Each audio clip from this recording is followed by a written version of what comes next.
Good morning, everyone. It is 10 o'clock, so we're going to get the meeting underway. This, of course, is the Agricultural Affairs Committee meeting of Thursday, September 3rd, 2015. So right off the bat, declarations of interest? None? Confirmation minutes of the meeting of July 2nd, 2015. Carried? Thank you. Just before I get into this, I just have to read a statement regarding items 6 and 7. This is a public meeting to consider the proposed zoning bylaw amendments listed at items 6 and 7 on today's agenda. For the items listed above, only those who make oral submissions today or written submissions before the amendments are adopted may appeal the matter to the Ontario Municipal Board. In addition, the applicant may appeal the matter to the Ontario Municipal Board if Council does not adopt an amendment within 120 days of receipt of the application for zoning and 180 days for an official plan amendment. A comment sheet is available at the door for anyone wishing to submit written comments on these amendments. So item number 1, we have a presentation from the Carleton 4-H Club. So we're going to obviously hold for that. Item number 2, commemorative naming.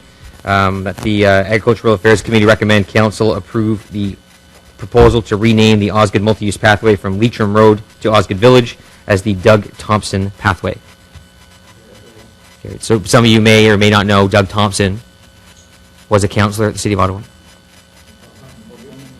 for a couple years. I think I was born. Doug was elected, and then I was elected, and then Doug finally left. So we're going to reward his time with the naming of a pathway that he worked very hard on. So on that item, carried. Thank you. Item number 3, status update, Agricultural Affairs Committee inquiries and motions for the period ending 27th of August 2015. That Agricultural Affairs Committee received this report for information. Received. Item number 4, we have a presentation on that. That's the Ottawa Rural Clean Water Program Review and Renewal. We're going to have just a quick presentation on that. Item number 5 is a street closure for 3128. We have a presentation and a speaker on that item, so we'll hold that. Item number 6, plan of subdivision and zoning bylaw amendment applications for 1705 Old Prescott Road. Again, we have a quick presentation and then some speakers on that as well, so we'll hold that item. Item number 7, comprehensive zoning bylaw 2008-250 anomaly amendments for Q3 2015. That the Agricultural Affairs Committee recommend Council approve amendments to the zoning bylaw 2008-250 as shown in document 1 and detailed in document 3 and document 4. On the item? Carried? Thank you. Perfect. So we'll go back to, and I know we have some speakers for the open mic session as well at the end of the regular agenda. So we're back to item number 1, which is a presentation from the 4-H Club. So I'll just invite you up to the desk here. And did you want to introduce them? I'll just ask Eli El Shantiri, a councillor for West Carleton Marsh, to introduce our guest today. Good morning, Mr. Chair, and as you can see, I'm pretty pleased and proud to have 4-H with us today to make their presentation to the committee. So I'm looking forward to their presentation, and I want to thank them in advance because some of them, they're sad to leave the school to be here today, so as you can see. So without further, Mr. Chair, I'd like to give them a little extra time if they need it so they can give us their full presentation. Thank you. Just press the button on the front. Just press it once. The light will turn red behind the mic, and Eli's coming up. Eli's a very resourceful individual.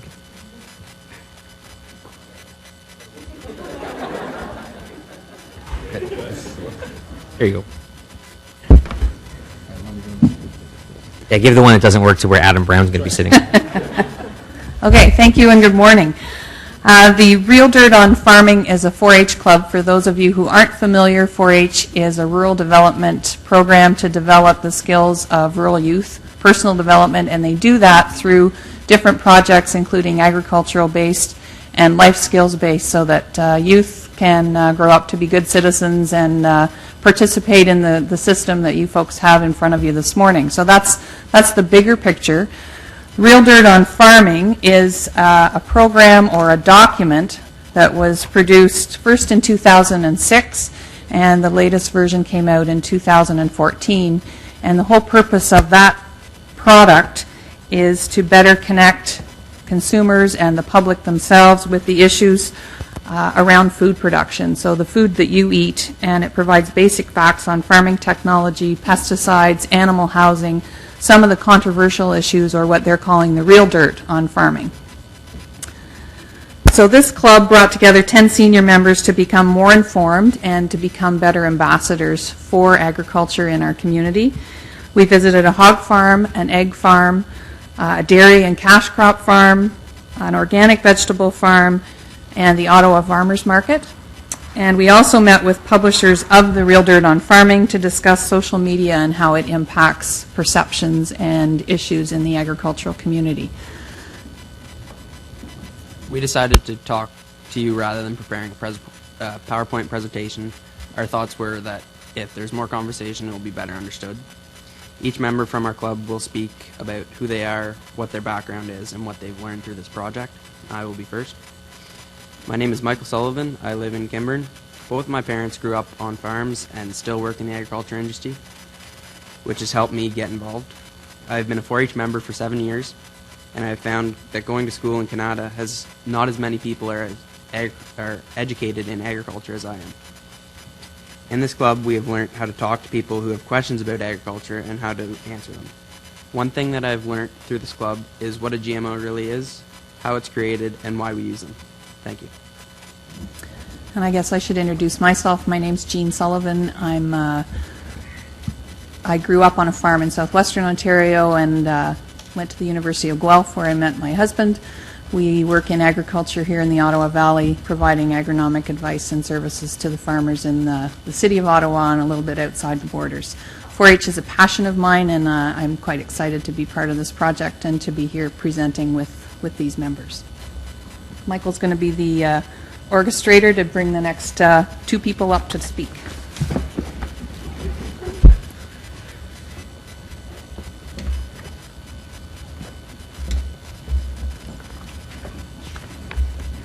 Yeah, it's good. Okay. Hi, everybody. Is that good? Nice and loud? All right. So my name is Catherine Stanton, and I'm a grade 12 student at Arm Prairie District High School. This is my 7th year in 4-H. I was very excited to hear about the new club that they are putting out in West Carleton for the Real Dirt on Farming. I live on a beef and cash crop farm just outside of Pakenham, but a little closer to Kimburn. I find that agriculture is a very important topic for everybody to know about, as it impacts everybody worldwide. We did this club not only to improve our understanding, but others as well, to educate them on what really goes on behind the farm. This industry is not only just a business, but a lifestyle that a lot of us here live by, so we are proud to educate others on what we do as a community. For myself personally, this club, throughout the course of it, helped me dispel myths to my friends and tell them the truth about agriculture and speak up for the positive things agriculture does for this community. I also realized throughout this club that I wanted to go into agriculture business, so that was a good positive thing to come out of the club with. I was also the media rep this year for the club, so I made a Facebook page promoting all that we learned and all that we did throughout the course of the club. All right, hello. Is this on? Yeah. Okay. Hello, my name is Caitlin Kavanaugh. I am 16 years old in grade 11 at West Carleton Secondary School. My family and I run a 30-head Angus cow-calf operation on a 6th-generation farm in Kimburn, Ontario. I have been heavily involved in 4-H for 6 years, joining as many 4-H clubs as I possibly could. I show beef, dairy, and my field crop projects at local fairs and represent Carleton County at the Royal Agricultural Winter Fair in Toronto. I joined the Real Dirt on Farming 4-H Club because I am confident to answer questions about what I know in agriculture, but wanted to broaden my horizons, and I am able to now answer questions about swine, poultry, and other aspects of agriculture. I have the facts to confidently answer why laying hens are housed in smaller cages or why antibiotic-free isn't always better. Did you know that the color of chicken's earlobe determines the color of the egg? I would like to continue my future in agriculture, and the Real Dirt on Farming 4-H Club has given me confidence to speak up for agriculture, and I am now a proud egg advocate because of it. Thank you.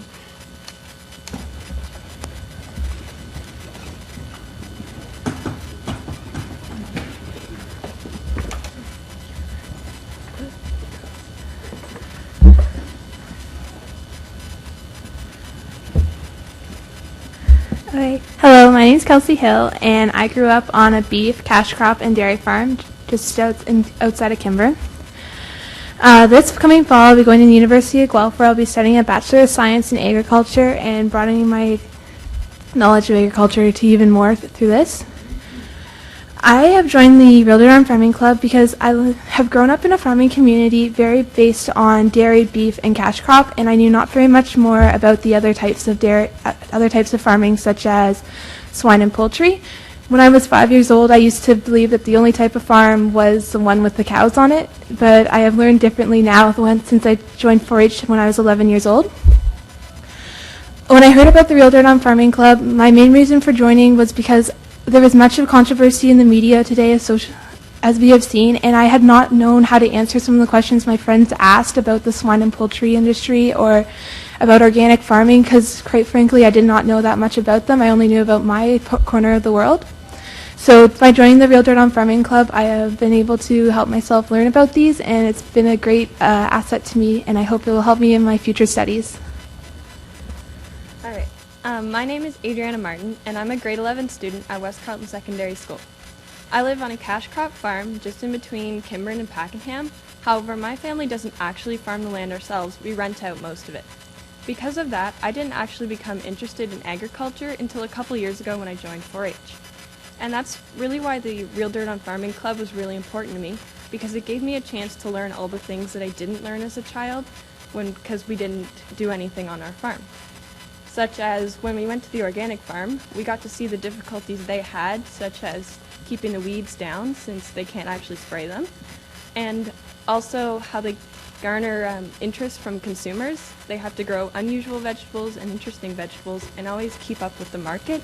And seeing these difficulties that other people had was really interesting since I never thought about that before, and it was interesting to see what other people are doing with their lives. Thanks.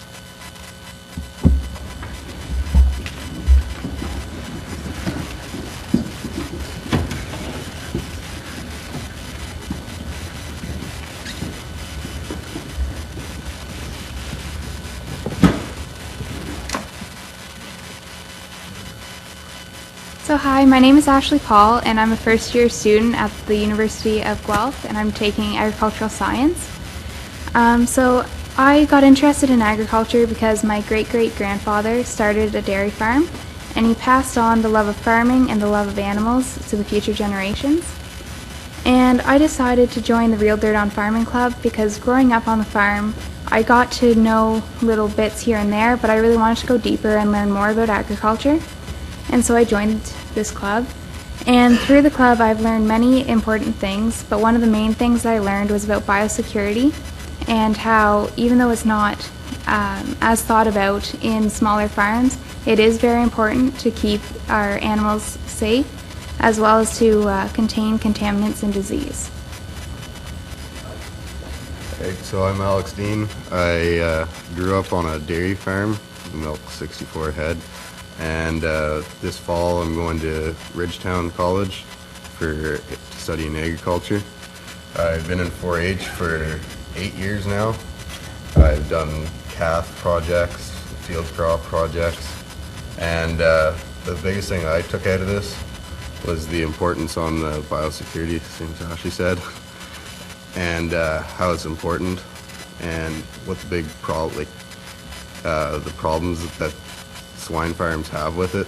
Just we went and visit the only swine farm in Carleton County, so it's just cool to see how the people have to change their boots when they go to load the pigs in the truck, and then as soon as they go back to their farm, the boots go in the closet and they have to bring out other ones. You have to be that careful with the biosecurity. Anyways, that was something I found cool, so thank you.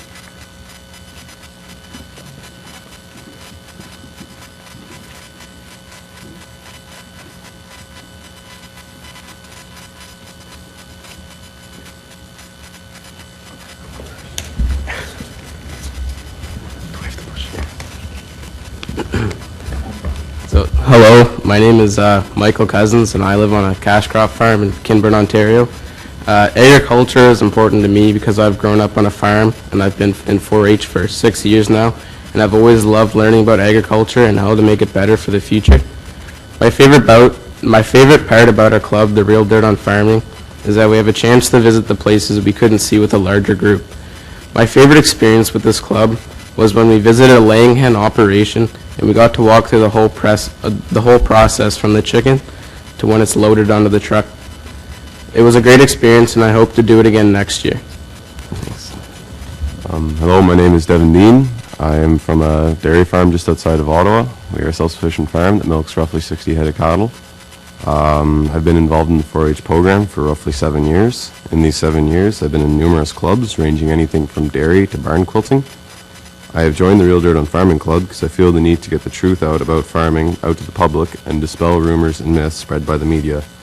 One of the main topics we focused on this year was the idea of what does organic farming really mean. To answer this question, we visited the Lansdowne Farmers Market to get the real dirt on organic farming. We talked to many people with a wide range of opinions about organic farming. We heard the good, the bad, and the ugly about the topic and walked away with newfound research and knowledge that I hope to get out to the public and spread the real truth about organic farming. Thank you.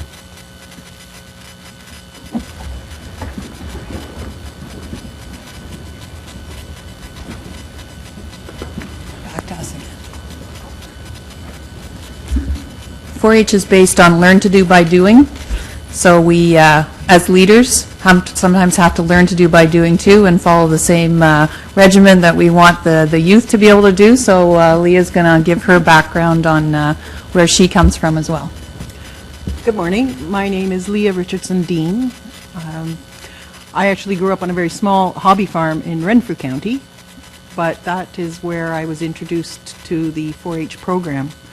I was so impressed with the people that I met and the things that I learned through that program that when I returned home after graduating from the University of Guelph, I decided I wanted to be able to help the young people in our community have those same opportunities. So I became a 4-H leader. At the same time, I began my career at what is now known as the Canadian Food Inspection Agency, and I married into a 6th-generation dairy farm in West Carleton. I'm always very impressed and actually enjoy having conversations with my colleagues at work who, although they have many degrees in many scientific disciplines, are always really eager to actually learn more about where their food comes from. So that part of my job I really do enjoy. When Jean proposed having this club this year, I jumped at the opportunity to be involved. I'm really proud of the group we have here today. The knowledge and the experience that they hold collectively is truly amazing at such a young age. It's been a lot of fun to watch them, number one, realize how much knowledge they have, and number two, learn the skills to be able to promote that knowledge amongst their friends and people at school and such. So it's been a lot of fun, and I've learned a lot too. Thank you. This is our achievement program. Part of wrapping up a 4-H club is the 4-H members have to show off to the public or to a group of people the things they've learned. So that's when you go to a local fair and you see kids traipsing around the ring with calves. That's their achievement program. This is how we chose to do our achievement program, to share with others what we've learned. So thank you for providing the opportunity. And not only did we get to share with you what we've learned a lot about the political system at the municipal level and just been able to be involved. So someday when people have to come and sit before a committee, they have a sense of what that might be like. And I'll leave you with a challenge. We've brought some of these books that just provide some basic facts in everyday language to think about. It's not a propaganda tool because there's lots of that out there, but I guess I would challenge you, if you have questions or want to learn more about the food that you eat, talk to your constituent farmers. Don't get it off the internet. Don't get it off a blog or from a celebrity. Go and talk to the people who actually produce it. Thanks. Thank you. You good? Thank you very much. Actually, we have just sit there. I think we have a question Let's direct the questions. I can't see here.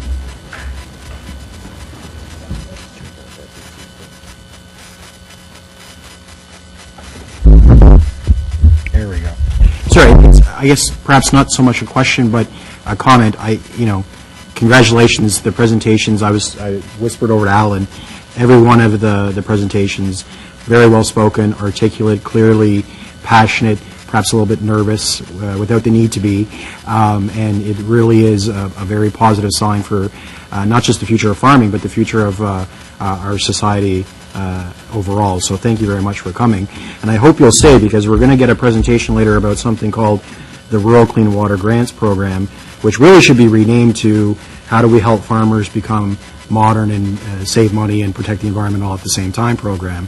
So it's a big name. We've got to figure out how to say it better, but I hope you'll stick around and learn about that program, because there's some really cool things that some farmers are doing to save money and protect the environment at the same time, and we've got some cash to help with that. So thank you again for your presentation.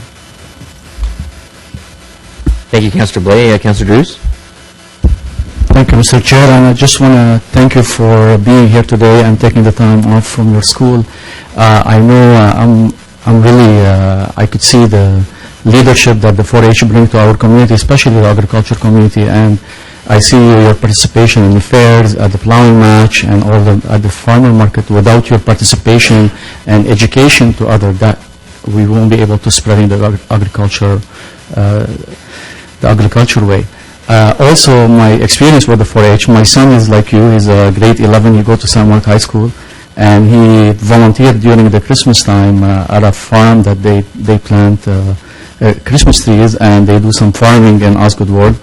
And his friends also, they're farmer, so they've been talking with him, and he's been interested in the 4-H, and this year is going to be at the Metcalf Fair, working with the 4-H group to help them. So I want to thank this leadership to bring it to our community and bringing the education to our kids. Thank you for being here. Thank you, Councillor Drews. I just let Councillor El-Shantiri speak. I know he's your host, Councillor. Essentially, it's a good thing he's also the chair of the police board, because he'll make sure that there's increased presence in Kinburn, since the entire population of Kinburn is here today. Well, I don't have much to say other than I really want to say thank you to Ms. Dean and Ms. Sullivan for your leadership with the 4-H. I know the deans when I used to be taller than them, and look at them now. So I know keeping them work together, and I want to say thank you to the city, because 2 years ago we recognized we should have a budget for the Carlton 4-H, and we still, I think that become a permanent budget item for you folks to work with.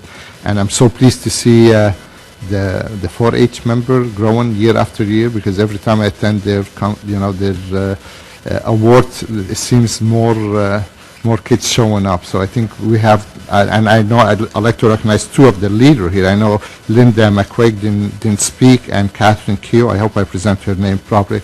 Both associated with the 4-H. Thank you very much. I know, Linda, I know you're from Kinburn. You worked so hard with these kids for many years. I don't think I've ever been in an event 4-H you weren't in it. So thank you so much for your leadership and support the 4-H. She's asking about that. We won't hold that against her. There's two people in the ward. One, they live in West Carleton, and one, they wish they were from West Carleton. So, so with that, I want to thank you all, and I hope you stay. Thank you, Jean. Thank you. Thanks again. Certainly, I know Councillor El-Shantiri is very passionate about West Carleton March, and usually it's referred to as the Rita Goulburn of the North. So it's which is a term of endearment because of how much better Rita Goulburn is. So thank you again for the presentation. It was very educational. I actually have this exact thing sitting on my desk at downtown, my office. All right, so I'll receive the presentation. Receive. Thank you. So we're going to move to item number 4. Councillor Blais had just been referring to this, the Ottawa Clean Water Program. We're just going to have a quick presentation on an update to the program and just what they've been working on. So I know we have Dixon and Julie. All right, Dixon, you have 5 minutes. No, I'm sorry.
Sorry, a few times to people not hear me, but anyways, thank you very much for that. These two programs do intertwine, and especially when I look at the 2014 program achievements that is an attachment to this report, you can see the interlinkages and the commitment of the program as it's delivered between the agricultural business and the environmental business, and how perfectly intertwined and important they are one to the other. This program has been around since 2000 and has been very successful in that period. The city has provided some $1.8 million in funding over that period, which is a very significant portion. But the really what I find particularly attractive about this is, in doing so, we've been able to leverage and add to some $8.4 million in commitment that are being made by the agricultural community and the farmers themselves. So in terms of a seed relationship, it's a very strong and powerful instrument, apparently, and is working hard to achieve a lot of the goals that the program set out. This is the second such program review. And we're going to focus this presentation more on that program review than on 2014 achievements, but I would ask you to have a look at that. I've got with me here Julia Robinson from our Environmental Programs Group. She's going to take us through the review that was carried out over the summer and some of the changes and adaptation that the program will propose to go forward with in the next term. Also, I would like to point out that we have representation. This is a group or this is a program that we rely heavily on the conservation authorities to partner with in the delivery, and we do have representation here from the South Nation Region Conservation Authority, who is the program delivery agent, and also with the Rideau Valley Conservation Authority. Unable to join us, though, is the Mississippi Valley Conservation Authority, but they too are a very important part of this program delivery.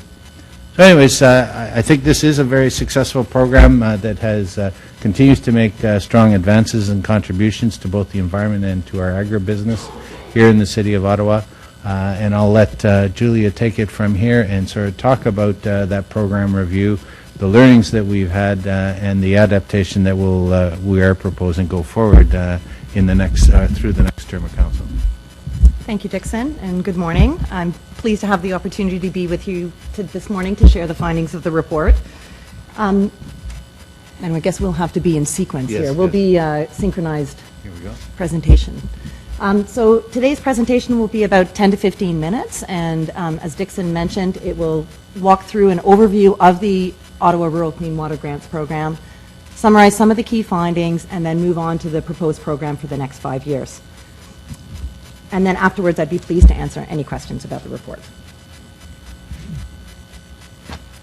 So the Ottawa Rural Clean Water Grants Program, other than being a mouthful, and we'll take your suggestion for a revised name into consideration, it provides cost-share grants to rural landowners for projects on their property that protect water quality.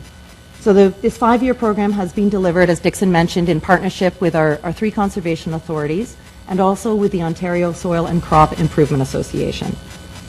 It is administered through a special levy to South Nation Conservation at $200,000 per year for those 5 years.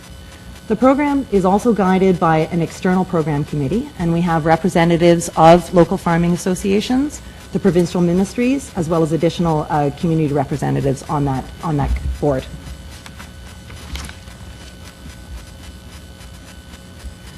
So the review had basically 2 questions. First of all, how did the program respond to the directions that were set for the 2011 to 2015 phase? And secondly, then, how do we improve the program moving forward?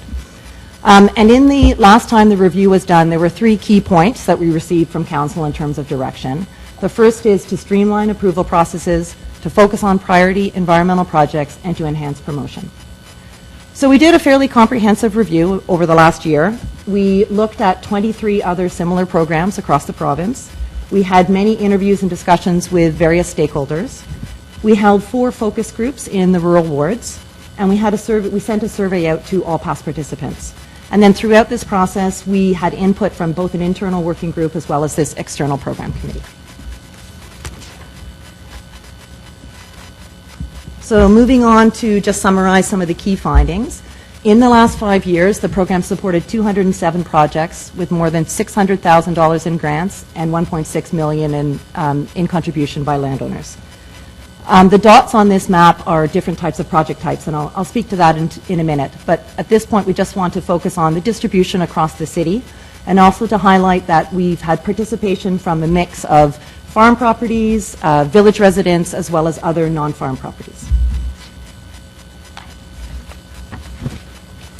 The program supports 16 different types of projects, of grants, and these are a range of agricultural best management practices, erosion control and watercourse buffers, as well as well decommissioning. And I'll just highlight a couple of examples here. I know I had the pleasure of joining several of you this past week to go out and visit a project in your wards. So up on the top left there, we have a GPS unit, and this the GPS unit is used for improved nutrient management. So the farmer benefits by being able to reduce their inputs for both nutrient application as well as spraying. And then, of course, there's reduced runoff to any adjacent watercourses. The top right is a stream bank stabilization project that reduces erosion on that watercourse flowing through the property. In the bottom left, the program supported a biofilter, a natural means of treating the very nutrient-rich wash water that comes from this large-scale greenhouse. And this is great because it means that wash water is treated and it settles out before then that water flows into the adjacent creek. And finally, on the bottom right, we've supported a state-of-the-art manure biodigester for this large cattle farm, the dairy business. And what the biodigester does is it treats the manure on site, and it also generates energy at the same time. So some really innovative things happening across the city. This slide shows you the numbers of completed projects since the program began in 2000. And if you recall, one of the directives we had was to focus on projects with the highest environmental benefit. And these are highlighted. They were identified back in 2010, and they're highlighted by the stars on the left side of the slide. And as you can see, we've had really good uptake, the green elements, in many of these priority projects. So erosion control, the land retirement, as well as precision farming, this nutrient management system. However, I do want to point out there have been some projects where we've had less uptake, so education initiatives, grassed waterways, and the controlled tile drainage are a couple of examples. And we did, through the review, look at some of the reasons behind this. Just briefly on the past participant survey, we did send a survey to all people that have participated since 2011, and we had a 1 in 3 response rate. For this kind of survey is a good response rate. And I just want to highlight we were very pleased with the high degree of satisfaction with the program.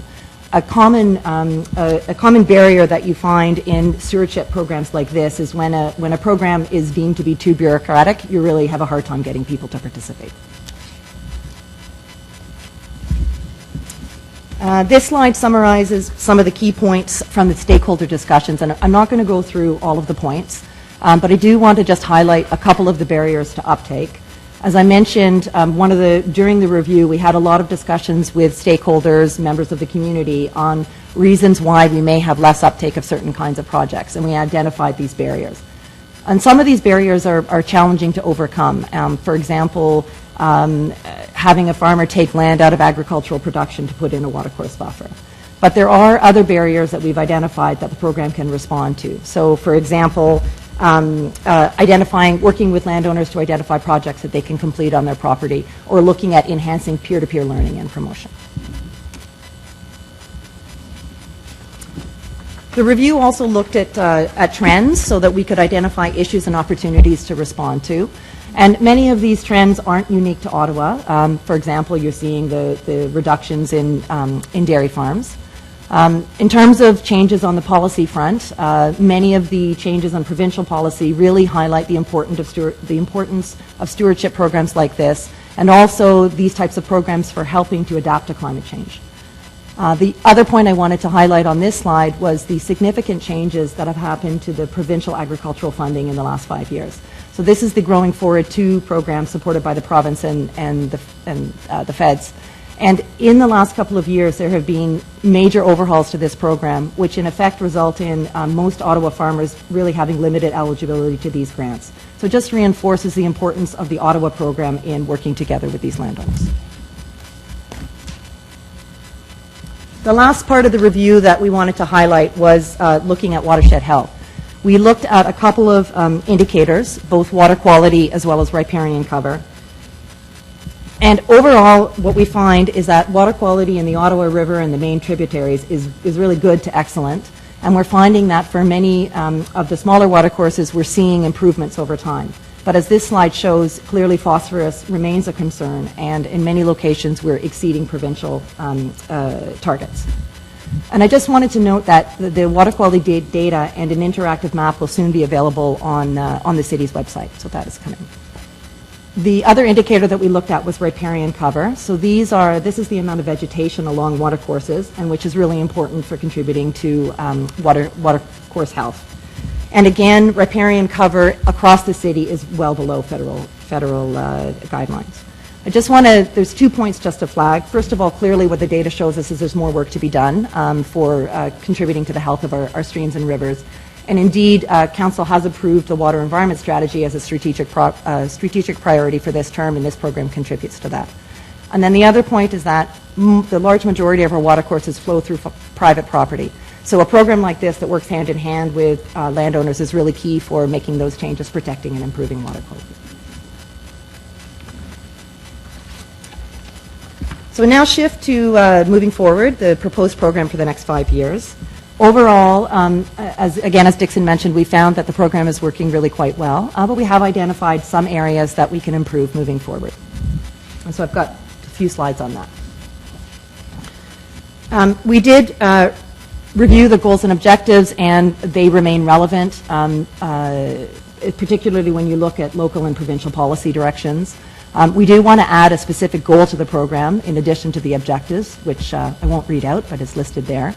And then we have suggested some modifications to the objectives, both just to make the language more straightforward and to reinforce both the importance of agricultural best practices and as well as the stewardship of our forests and our woodlets and our wetlands.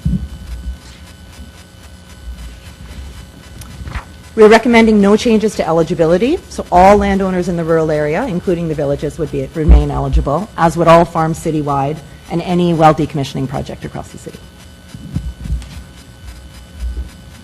In terms of funding, we're proposing a renewed 5-year program at the $200,000 per year, and this would be financed initially by the cumulative surplus and then continued as a special levy to South Nation for the remaining years. We'd like to continue working with the External Program Committee because I think this is an effective way at getting guidance for the program, and we'll review the terms of reference and look at enhancing the role and promotion. And finally, we've identified ways to enhance our reporting so we continue to report to you on achievements. So in terms of the eligible project list, you recall I mentioned we have 16 projects right now. So we'd like to maintain all of those grants, although we've simplified them a bit and just organized them under a series of categories. There are 4 of our existing projects that we would like to modify, and I'll just touch on a couple of them.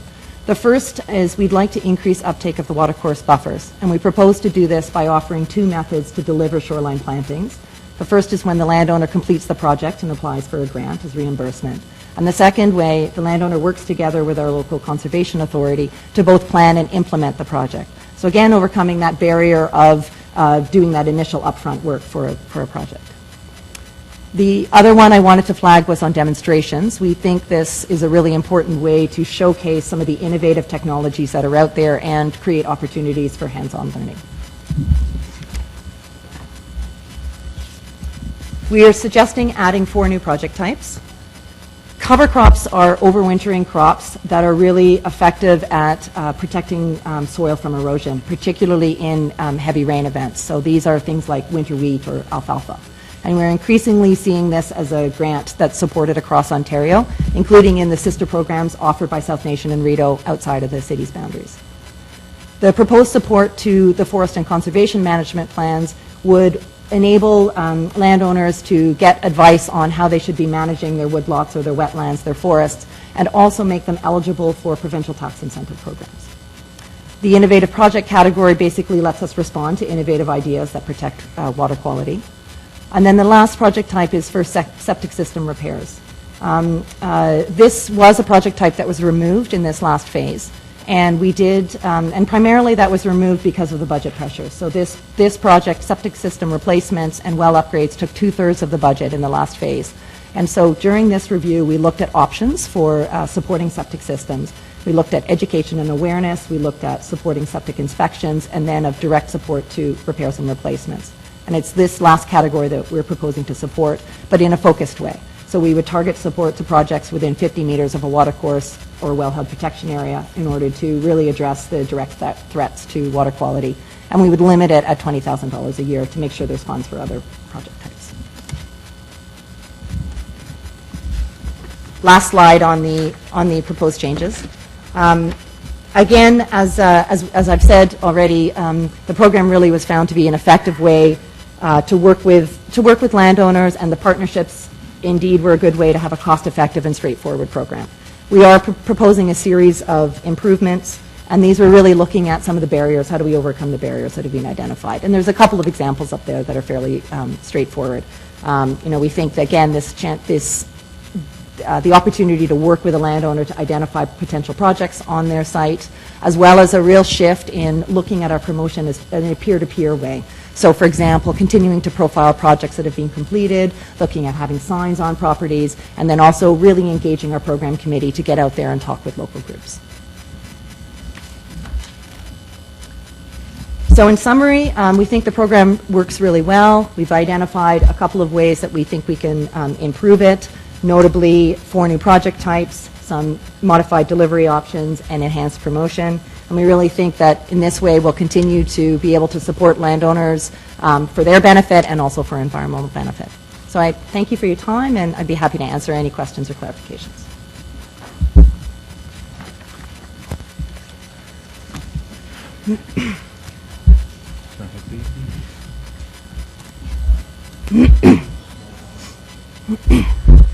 Thank you so much, Julia and Dixon, for the presentation and for your work on the program. I know we just have a couple of comments or questions. I'll go to Councillor Blais. Yeah, thank you very much. I know last week when we were out at Benoit's farm in Sarsfield, he was ecstatic about the program. And I think, as we've already discussed, what we need to work on is, in addition to continuing to promote it, as I looked at the list, precision farming didn't, I'm not a farmer, but precision farming didn't, to me, say GPS or the auto steering pilot for the tractor, or the things that Benoit was talking about, right? And so I think we need to figure out a way to make it clearer exactly the types of projects that are eligible. The winter cropping as an example too. His eyes lit up when you were talking about winter wheat, maybe getting some funding for that. So I think if we continue to do that. The other thing I noticed is if you put the 2 maps up, both on where the grants were issued and the other one where we still have the red dots on water quality performance, the area of the city that didn't get a lot of grants, notably mine, is the one with all the red dots in it. So obviously targeting that area of the city, and I'll certainly help with that through promotion through my own efforts in the community, but clearly we should be targeting where we still have those high phosphorus levels or those areas that we're concerned about. And that would be but otherwise I think that it's a great program, and I think certainly we should continue, and any way we can increase the funding. I know we're in a tough financial situation, but any ability to put more money into that particular program would be, I think, a good thing. Thanks, Councillor Blais. Councillor Drews. Thank you, Chair, and I just want to thank you for this presentation, and also want to thank you for visiting Centec Farm with me last week. They were very pleased with the grant, and I'm really happy to see the new septic improvement and all this. So I will be supporting this program. It's great for our landowner and helping our agriculture society. So I just want to make sure that I will be supporting this, and thank you. Thank you very much. Councillor El-Shantir. Thank you, Mr. Chair. And a question to our staff. When you talk about the septic system repair, so that means there's no funds available anymore for this program, or? Sure. So.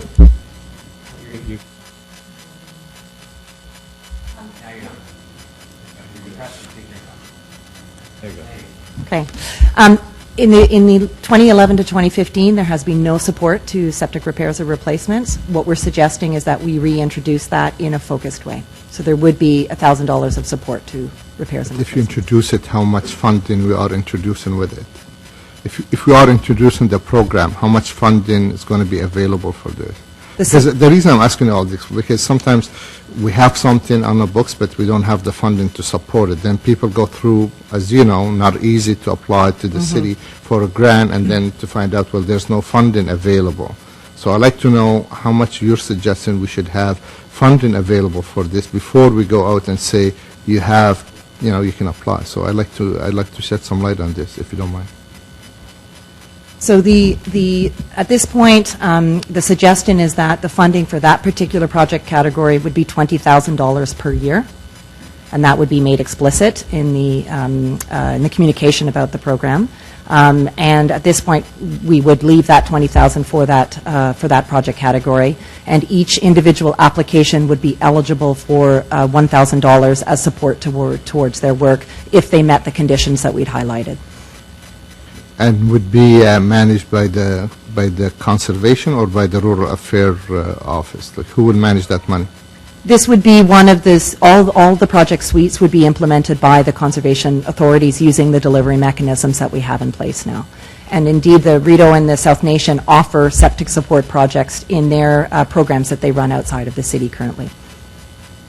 Well, Rideau, they're responsible for all the septic system in the city, not just in... I'm like... Yeah, essentially, we continue to, this program is led, if you will, by the South Nation, but is supporting programs, as you saw by the map, across all three Conservation Authority areas.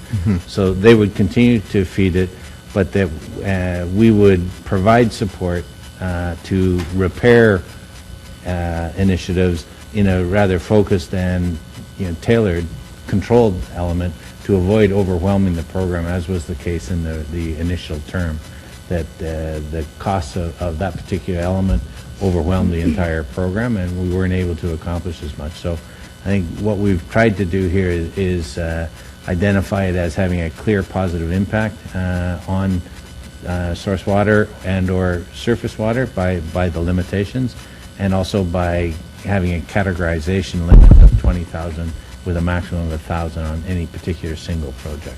And it would only go towards those repairs. It's not for studies, or it's not for analysis or inspection. It would only be for the repairs. So if I can ask you, Mr. Weir, do you have numbers, how many applicants they apply for and how many we would be able to help? Like, do you have the numbers? Would we, 20,000, would that enough, too much, not enough? Like, do we have those numbers? Well, in the previous term, we had funds set aside, or in the previous term, this program categorization was removed from the program itself. And so we're looking at limiting it. The math would be likely somewhere in the order of 20 to 23 projects, because there is a maximum of 1,000, and many of these programs would likely be eligible for that. There may be a few that aren't.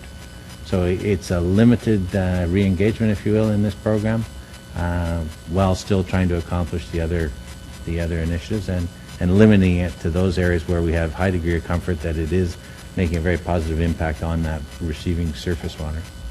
Well, I hope you can share that information with the Conservation Authority, because sometimes they're going with some old information, give it to the resident, then the resident can't to be disappointed, no, it doesn't exist anymore. So I hope we can communicate properly so we don't create a false expectation. Agreed. Good point. Thank you. Thank you very much. Thank you, Mr. Chair. Thank you, Councillor. Anything else?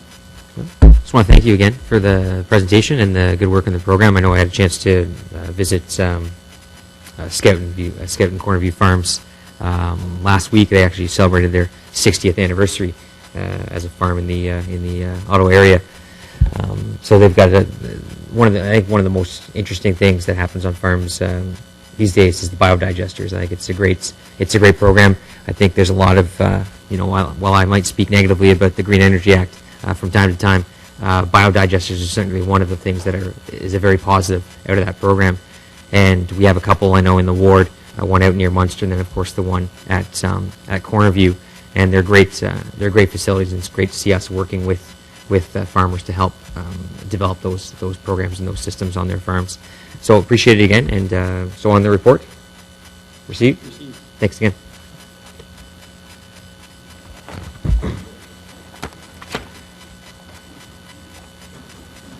Thank you very much, 4-H Club, as you leave. You're gonna miss the exciting world of when planners and developers disagree.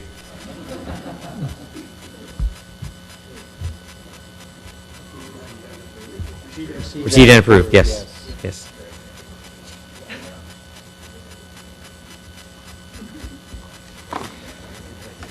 So our next item is a street closure for 3128 Moody Drive. So we have just a brief presentation on the item, which we'll invite Melanie Gervais up for that.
Good morning, Mr. Chair, members of the committee. I'm Mélanie Gervais, the file lead for this street closing application at 3128 Moody Drive, for which the report recommendation states that the Agricultural and Rural Affairs Committee recommend council. Sorry.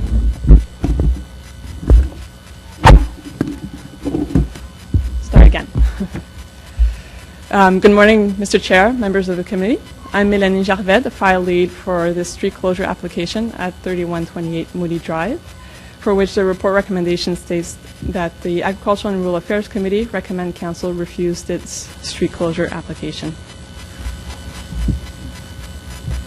The untraveled road allowance proposed to be closed measures approximately 330 meters in length and extends west from Moody Drive to the Jock River.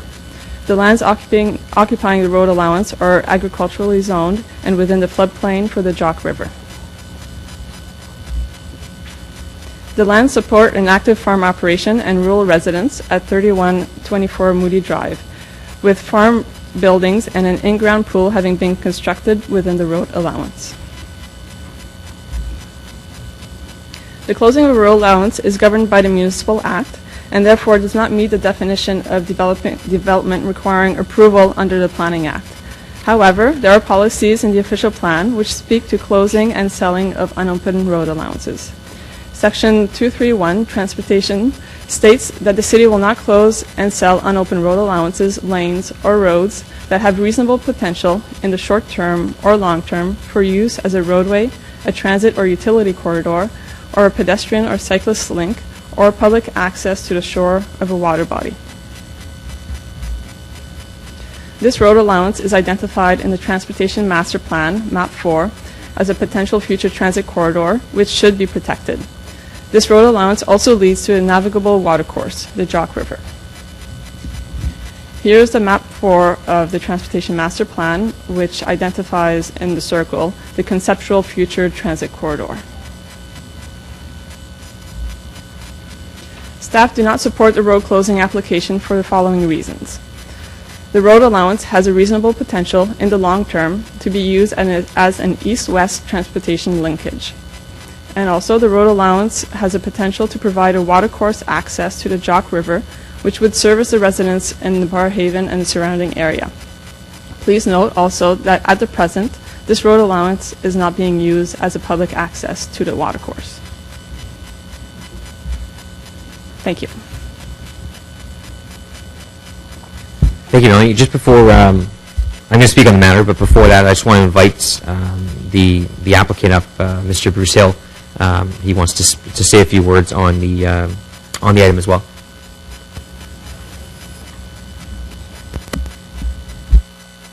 Nice, Bruce. So just press the button once.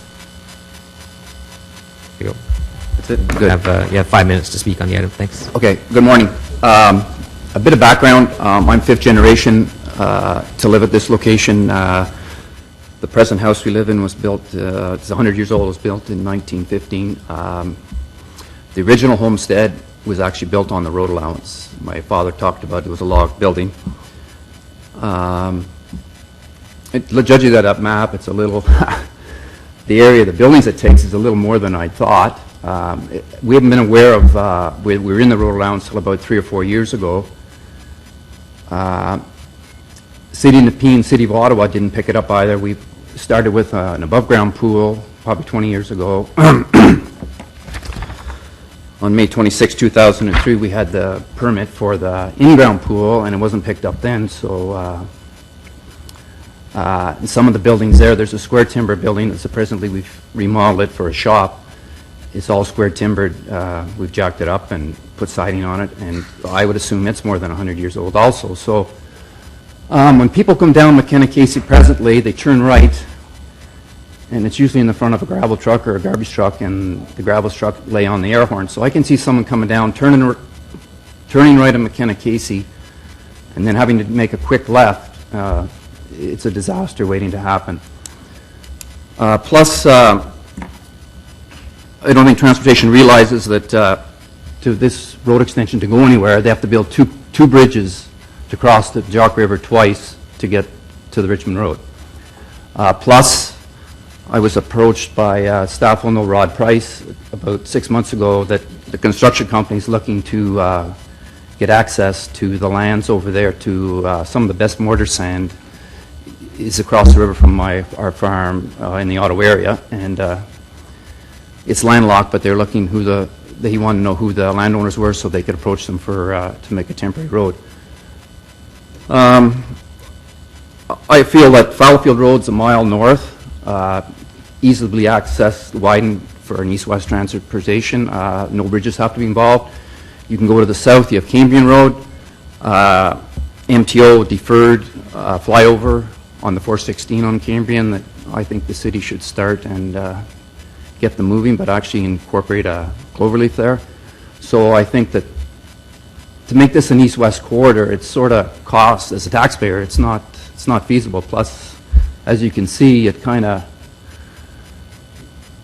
limits to what I can do there as a farming operation. And plus, as of the 1st of June, my youngest son started with me that he wants to take over, so it'll be 6 generations dairy farmers in this area. So I guess I'd be very disappointed if we couldn't do something along the line of closing it and purchasing it, and for those reasons. Thank you for your time.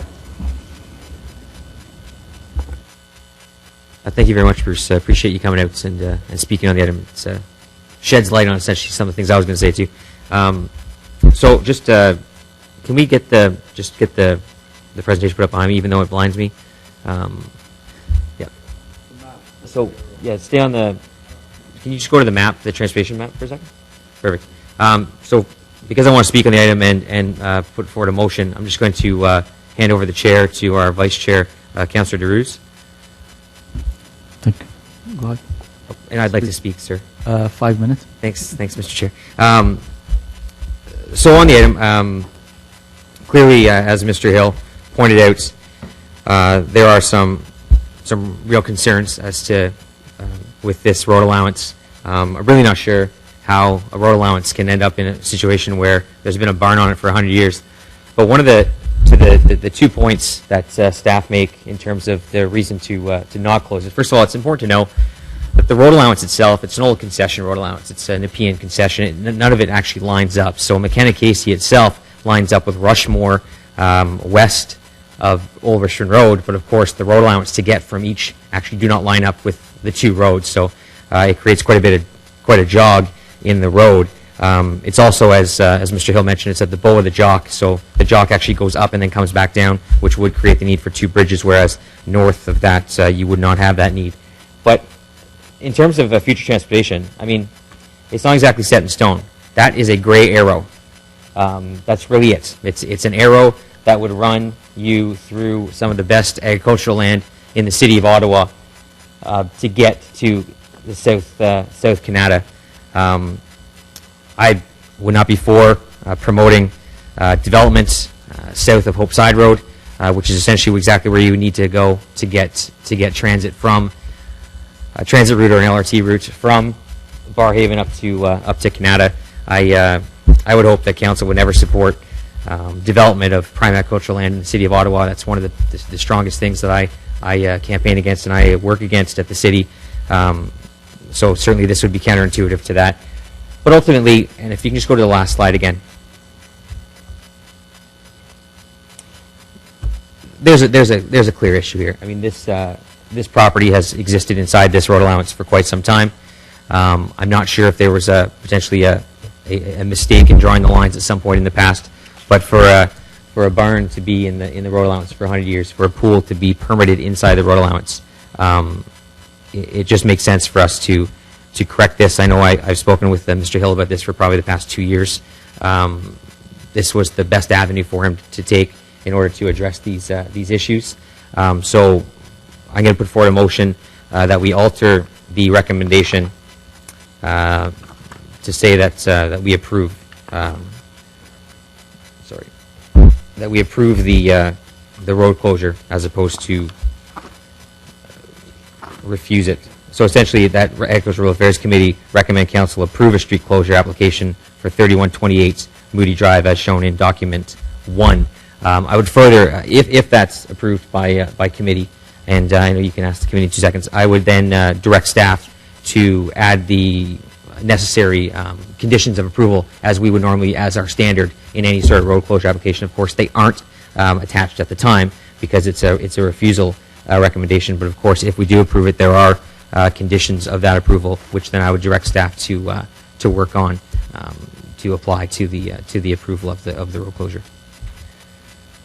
Thank you, Scott. You kept it in 5 minutes. Any question from the committee? Yes. Councillor Chantieri. Thank you, Mr. Chair. So to our staff, and maybe legal can help us here, as you know, access lane and on open road allowance, unmaintained road allowance, although is very sensitive issue in many parts of the city, especially the one access to the water or future road or development. So in a case like this, I understand what's happening here, but I also understand there's some folks in other part of the city, they purposely put their swimming pool on a city road allowance or an open road allowance, and now they're saying, well, that's a dilemma today, and I think 2 of them is in front of a court as we speak from my area. But in a case like this, would it be possible to, if the city can enter a lease agreement for a number of years, let's see, 100 years for so much, and keep it at least in the own of the city as an ownership in case maybe 50, 60 years from now the city decide to do transportation connection before because I understand the dilemma the farmers have here, but at the same time, a lot of those cases have a similarity in other areas. So I wanna be consistent on this. Mr. Chair, it would have to be an encroachment agreement because of its status as a roadway, but it is an option. It would still require council approval. So it needs a council approval? Short answer is yes, Mr. Chair. It would be an encroachment rather than a lease, and it would still require council approval for it to have that sort of permanent encroachment on a roadway. Would the councillor of the area agree to this?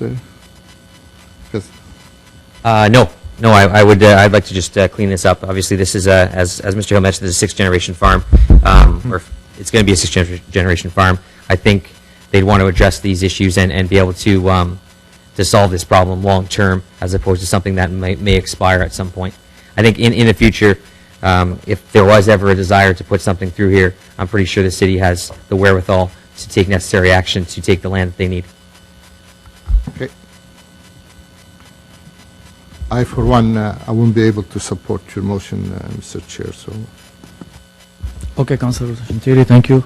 Any other? Okay. On, okay, Alan? He Thank wants you. to Hey, speak I'm on just wondering, does staff have any sense of how many issues like this there is out there? How much of this is going on across the city where they're building onto road allowances? Because as the chair points out, this is an example where buildings have been there for a long time. The pool's been approved under the City of Ottawa, correct? Permitted. So, we have responsibility here, and I think we neglected to do that at the time of permitting. And so I'm just curious, do we have any sense of how big a problem this is? Is it something we should have a few staff members look into, or what's your view on it? Sorry, Mr. Chair, through you. I don't think we have an idea or understand the magnitude of this issue. I don't think that there is a lot of these issues out there, but in terms of, because a lot of these issues are more of a, either a complaint has been made or somebody realizes that there's an error and they want to close the road. So there isn't a great understanding that this is an issue other than this specific site. Okay. Now, when you did the report to suggest that we leave it as the road allowance, a big part of your recommendation is because of that gray arrow that we see on the other map. Did anybody talk to transportation and say, do they ever intend to, how much thought went into putting that arrow there? Yes, that recommendation was put in because we received comments specifically from transportation requesting that we do not close this road allowance because of this map, and they're the ones who pointed out the requirement in the transportation master plan. Did they say they had any flexibility on where that arrow actually lands on the map? Because, as the chair pointed out, that's really into the future planning. There's been nobody sitting down that we're aware of with any map saying, okay, it'll go along this exact line or anything, correct? They didn't speak to any flexibility. It is still a conceptual arrow at this point. Okay. Thank you. I'll be supporting the chair's motion. Thank you very much, Mr. Chair. I want to ask a question about this conceptual arrow idea because in the urban area, I'm dealing with a community design plan that has a conceptual road arrow going through a guy's house, and he wasn't told about it, and he's trying to sell his house, and deals have fallen through because, the buyer is doing their due diligence, and they find the CDPs, and off you go. Now he's out, potential buyers. So when we draw these conceptual arrows on a map, is there not a notification process to the homeowners? Like, what is our responsibility legally, Mr. Mark, to inform the homeowner that, oh, by the way, we might build a 4-lane highway through your house, or in this case, through your farm? Mr. Chair, I can't speak specifically to this arrow, but I would anticipate that it has been developed through the comprehensive planning process that the city would have gone through either in 2003, 2009, or 2013. I would be surprised that there is specific notification as to the location of future transportation links, but there certainly is very broad public consultation when the city undertakes these comprehensive planning documents.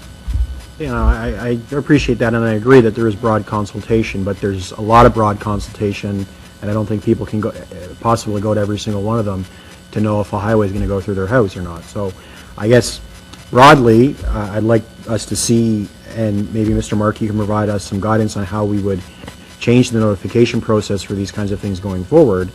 If a proposed change, whether it's a road or a park or anything else, is going to impact someone's private property, how they can be specifically notified that this is one of those public meetings you can't just let your neighbors go to, you should show up to it. How do we do that? You don't need to answer now, but I would like a memo or some kind of email back, and probably helpful to share with the planning committee as well, on how we improve that process. And I'm going to be supportive of the motion. Thank you, Mr. Chair. Thank you, Councillor Blais. And so I guess we have to go yeas and nays on the... Sorry? On the items... No, dissent. Thank you very much, Councillor DeRuse. And thank you. Yeah, carried as amended with dissent from Councillor Al-Shamsiri. All right, thank you very much. Thank you, Mr. Hill, for coming, taking the time to come down, and Mrs. Hill as well. Appreciate your time. So we're going to move on to item number 6, which is to plan subdivision and zoning bylaw amendment applications for 1705 Old Prescott Road. And I do believe we will have a presentation on this as well.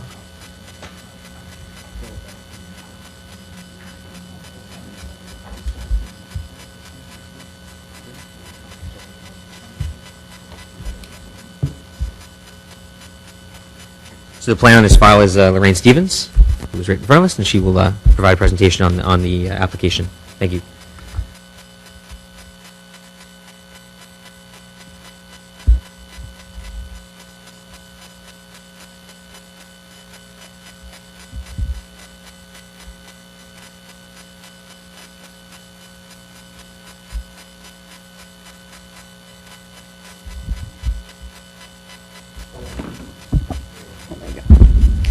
Okay. Chair and committee members, I'm Lorraine Stevens, and I'm here to present on the plan of subdivision and zoning bylaw amendment applications for 1705 Old Prescott Road. Why the subdivision is before the committee is because the councillor has lifted delegated authority from staff and has requested staff to bring a presentation forward. The zoning amendment application is also brought forward because it was filed concurrently with the plan of subdivision. Staff's recommendation is for this committee to carry staff's recommendation of refusal to council for the plan of subdivision and zoning bylaw amendment proposed. The staff position for this is that there are still major revisions to reports that are required, responding to comments made by the city and the Conservation Authority. The Conservation Authority has indicated that the information provided in the hydrogeological report does not meet provincial guidelines and regulations. And in the absence of further information, the subdivision as proposes risks to public health from unsafe drinking water, unstable soils, and it also threatens the protection of a provincially significant wetland.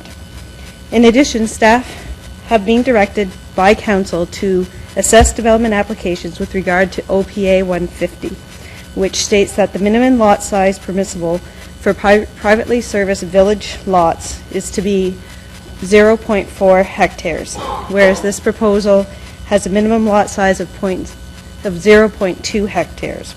And this policy was determined by council as a result of studies and analysis which determined that density higher than this is not sustainable in the long term. The proposed subdivision is located in the village of Greeley in the southern end, fronting on Prescott Road. You can see it highlighted in blue. In terms of context, on the westerly side there's an existing croplands and a barn. The majority of the remainder of the site is forested, and there is a hydro easement running through and a trans-northern pipeline easement that runs through it.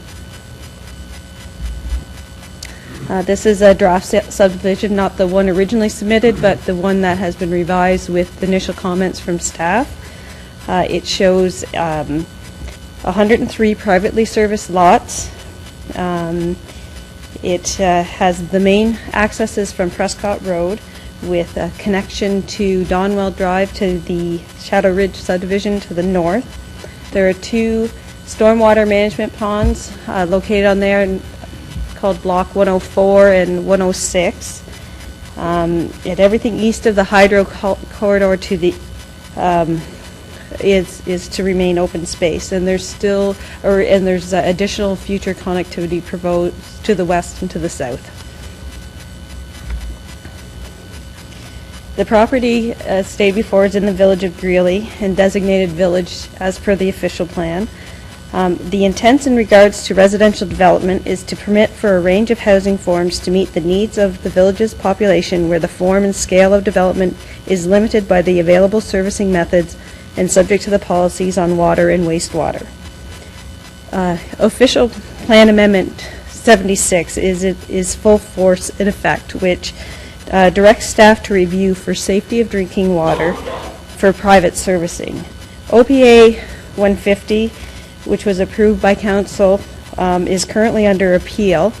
However, it provides the same direction to staff with an additional direction that where new lots are proposed for residential purposes that rely upon private services, the minimum lot size shall be 0.4 hectares.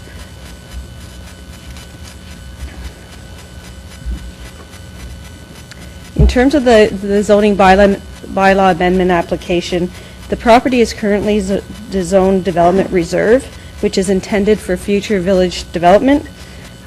So once the application for plan of subdivision determines the viable creation of lots, a zoning bylaw amendment would come forward. In this case, the applicant is proposing site-specific zoning similar to the subdivisions that are highlighted in this graphic, which is for a minimum of 0.2 hectare size lots with a minimum lot width of 30 meters and lot coverage of 25%. The public consultation done so far was for a circulation to the community associations and property owners within 120 meters. A development information sign was posted and a statutory public meeting held. The items listed above are some of the issues that the public, or concerns that the public have, which basically mirrors the city staff concerns and what we're reviewing the application for. And now I'm available to answer any questions. Thank you. Thank you. Well, we also have, I do know that Councillor just wanted a couple quick questions. Yeah, they may help guide whatever Okay, presentation. so we'll go, I know Councillor Drews want to ask a couple questions first, so we'll let Councillor Drews go ahead, and then I'll cut you guys. Thank you, Mr. Chair, and thank you for the presentation. I just want to, over this, I read the report, and we have 6 items that they are, which one is the most significant in this subdivision? It's the most issue, which one is the most issue with those 6? Is it? Through you, Mr. Chair, certainly I think our interpretation of that would have been the environmental issues that are presented and the health and safety of the public and surrounding residents.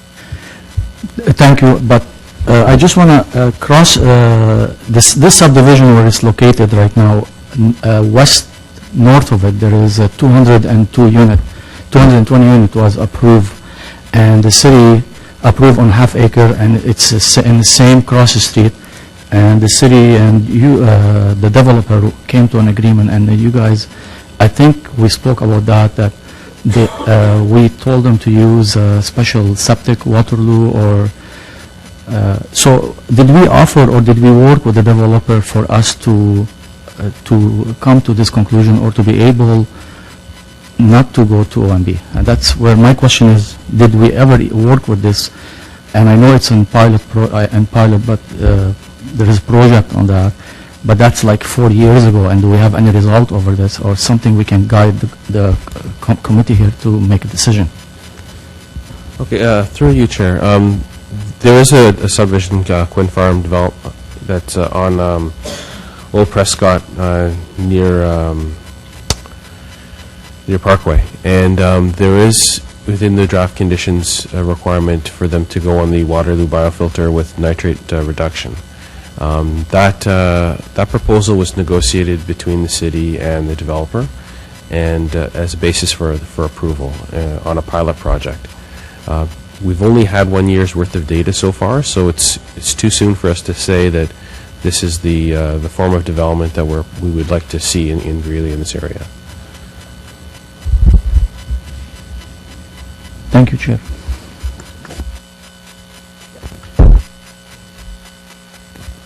Thank you, Councillor Blair. Thanks very much. Would you mind going back to the slide that listed the deficiencies or the items that are incomplete? Thank you. So that's a lot of stuff. And so when we're saying that there are unresolved issues, is it that those studies were done and we don't like the answers, or was it that those studies were not done with the proper vigor? Like, what exactly, pick one, I don't care, and tell me why it doesn't meet your satisfaction. If you can. Well, in terms of these reports were brought in. It wasn't that rigor wasn't done, but the city and/or the Conservation Authority had comments regarding clarifications and for these studies to be revised and resubmitted for review. So a lot of the responses back to our comments were that they wanted the report to stand as it is. So there was no effort on the developer's part to address any of the questions raised coming from their submissions? They addressed many of the questions, but there were significant numbers that were not addressed. Sure, okay, so Hydro-G is a big thing. What's our concern about Hydro-G? So from the Hydro-G, the city relies, like we review it ourselves, but we rely highly on the Conservation Authority. Yeah. And in terms of the issues that they had, I don't want to speak on behalf of the South Nation Conservation Authority. We do have Tessa here from South Nation Conservation Authority, and perhaps she could speak to the concerns on that. Whoever's best qualified is who I want the answer from, so please. Tessa's the most qualified to answer that question. Please invite Tessa up then to answer the question, yeah. Hi, Tessa. Hello, sorry, I didn't actually prepare anything. I was just here to observe, but I'm happy to talk. I just wanted to clarify South Nation's role first. So we review Hydro-G as an independent reviewer, and I review for three main things. The first is that do you meet provincial guidelines? The second is did you use proper standards and current standard when you do your investigation? And the third is does everything make sense? Does the science make sense? In terms of the Hydro-G, I had about 17 pages of questions when I saw the first report. The largest issue I had was the lot density, which again goes along with the 0.4 hectare requirement, but the lot density didn't meet provincial guidelines in terms of the requirements that we need. That they didn't show that the nitrate dilution, the septic impact assessment met the requirements of the provincial guidelines. So that was one of the largest issues, was lot density. Sure. And what is the danger in that? The danger of that would be that you would be contaminating the overburden, and eventually that might reach. You would be increasing the nitrate levels over provincial objectives, drinking water objectives. So that would be the danger. So basically, the pollutants from the septic could infiltrate local wells and cause drinking water problems. Yes, and this is an issue. So from past reports done in the Greeley area, this has the Jack Whitford report from 2001 has identified septic lot sizing lot sizing to be to be highly scrutinized, especially in the Greeley area, because there are existing issues from contamination from septic systems. So we do really go through this thoroughly to make sure that we meet provincial guidelines, which is the standard that we've been directed to look at for lot sizing. Yeah, and to be perfectly honest, amongst all the other things that are there, those are all very important issues to understand, but when we're talking about potentially polluting drinking water, that's a big concern for me. And so I'm, without prejudicing other presentations that are coming, I'm very hesitant to even lean towards supporting the recommendation to not support staff on this. So thank you very much for your presentation. Councillor Healy. Thank you, Mr. Chair. The representative from South Nation just mentioned that they had 17 pages of questions based on the report. That calls, for me, that raises questions about the quality of that initial report that came in. The other parts of this application that was reviewed, is that the level that you got as well, like lots of questions to do with every piece of this? Yeah, for the other studies, we have significant issues with the geotechnical investigation report. However, those responses, the comments that the city provided are recent, and the applicant hasn't had a chance to respond to those. And I would say the same also for the environmental impact statement, and that is for the two documents to respect one another in terms of the unstable soils. The EIS is missing some information that was discovered in the geotech, and they have to reflect one another. But in fairness, the applicant hasn't had a chance to respond to those comments yet. Maybe I'll take this opportunity to put Mr. Mark on the spot here with a quick question too, if I could. Given all these concerns that are listed out here and the examples of where it's not even meeting provincial guidelines, let alone the city guidelines, can you give us a sense of how you feel this will go for us at the OMB, should it end up being at the OMB? Do you think you have a strong case here, is I guess what the question I'm asking you?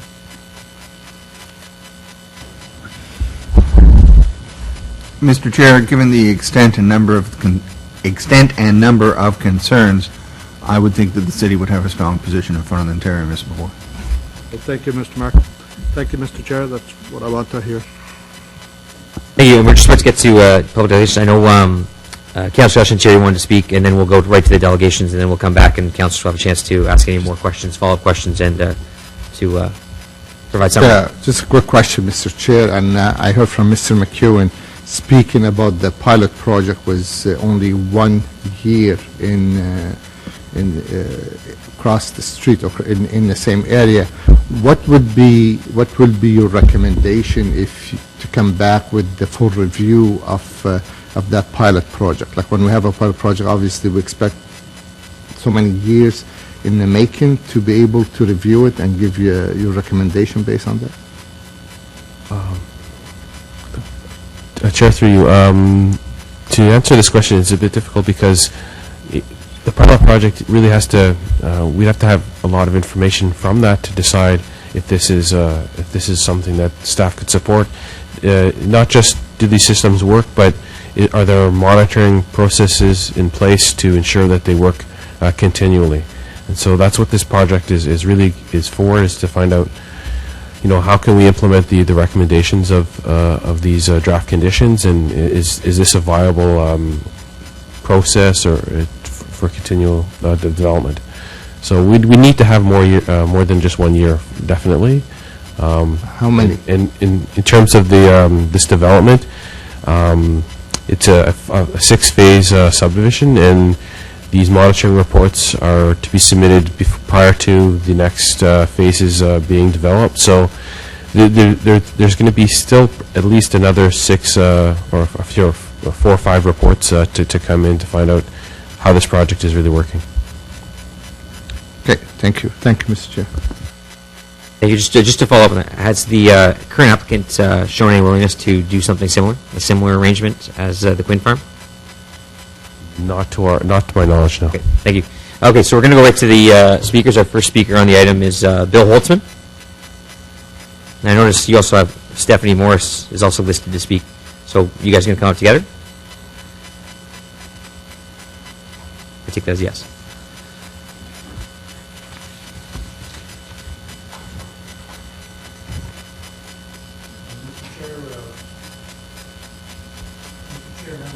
Just press just press it once.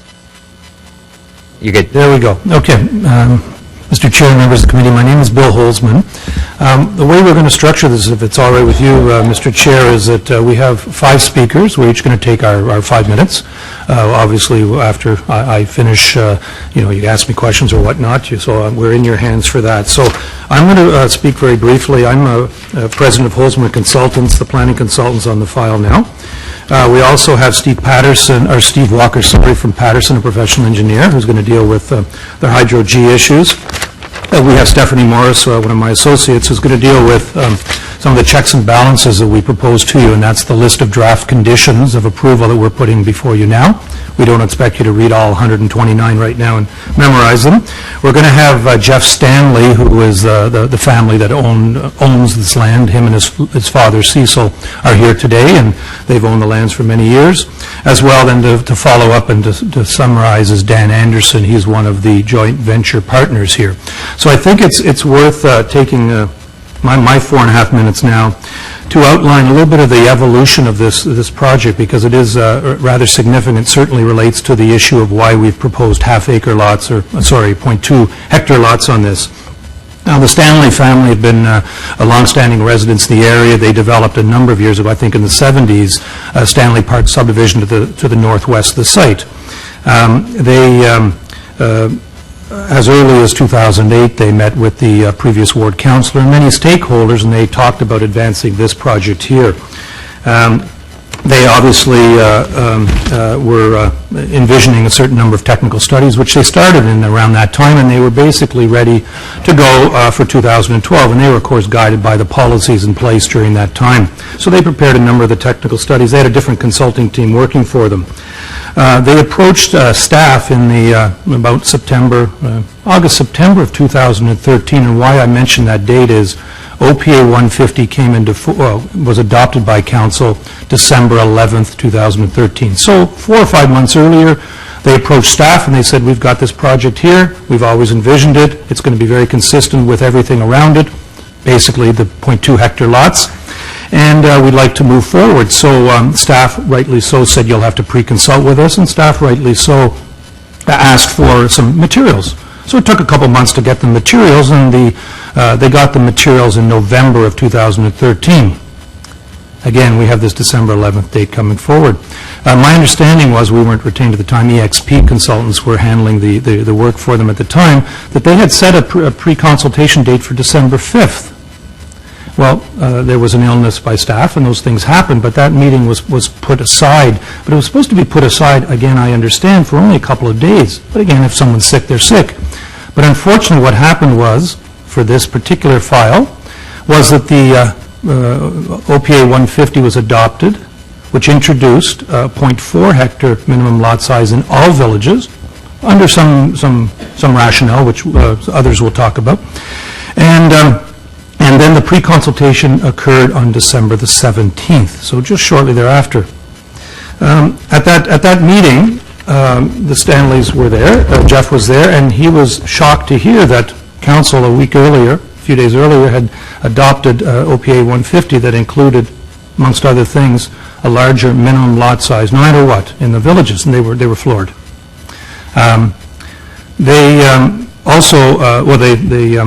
They obviously realized at that point that they were into a big process here. They looked around, and they were very familiar with Sunset Lakes Development Corporation. They met with them, and they actually entered into a joint venture a number of months later. So this is the Stanley project, and Jeff will speak to the importance of it for there. But they obviously understood that this was going to be complex. That's fine.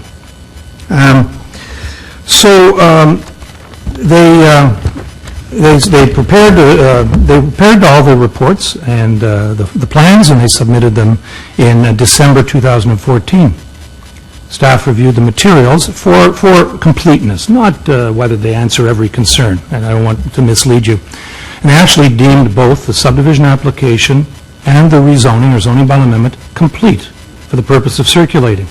And again, the circulation goes on, and there's comments received, which is a standard practice, and 17 pages or 7 pages. There's always lots of pages of comments, and that's fine. And some are major, some are relatively minor, and that's just what happens. So, of course, we made a resubmission shortly thereafter, a resubmission in April to address the concerns. And I think what we have here is our experts, our opinion has been presented. Staff don't accept that. So that's sort of the dilemma that I believe that you have to face. One of the things that was highlighted to... I just want to know your time is up. I know you have a long process that you're doing here with 4 other speakers, and you have used your 5 minutes, so if you can quickly wrap up. Okay, I have about 1 minute. So one of the things that came about was there are transition policies that were imposed in the OPA 150. I don't know if you realize, but your committee never dealt with, that deals with the rural environment, the rural sector, the issue of a 1 acre minimum. There was also no presentation of the transition policies to the rural group. I mean, the Stanleys are rural. They're not coming down to find out about OPA 150 at Planning Committee. They were never informed of the transition policy until it was too late. If they had known, I can assure you that if they were told of those on December 17th when they had the meeting, they would have hustled an application. Obviously, they tried to get their application before December 11th. They couldn't, but they would have. So we're caught now. We think that, again, that a minimum lot size is really dependent on the technical analysis, Hydro-G and others, to be able to support the number of lots, and others now. Steve Walker's going to come up now. He's going to speak to that. At the end of the day, we don't want anything that's unsafe. We're going to have development on half-acre lots that's consistent with and actually larger than many lots around, that's going to be safe from an environmental point of view. Steve? Thank you. I just wanted to say one thing here. There's all this talk about OPA 150 versus OPA 76. Just to be clear, this does have to be considered under OPA 76. So if that was the only issue, if the only issue came down to lot size, this application would not be rejected. Yeah. It's just that with the minimum lot size of half an acre, there still are conditions that have to be met. There still are, you still have to prove certain things, especially when it comes to water quality and septic systems. So I just want to make that clear that we aren't debating OPA 150 here. Now, and I'll just add to that further, there were issues in the past with how official plan amendments came forward. We've made some changes at ARAC. We've added more to our purview in terms of development charges. And at midterm governance, I'll also be looking at making sure that that kind of thing doesn't happen in the future, so that official plan amendments that pertain to the rural area specifically do have to come through this committee before going to planning and council. But that is something that we had an issue in the past, but that will be addressed. Okay, Chair, so I'll just add to that, and I agree completely with you. That's why we have a list of 129 draft conditions, and we're going to tell you that the science is there that has been proven over the course of time on previous subdivisions, and that those fears that are being expressed by staff to you are no different than any of the other subdivisions. So I'll leave it at that. All right, thank you. So Mr. Walker's next with the Patterson Group.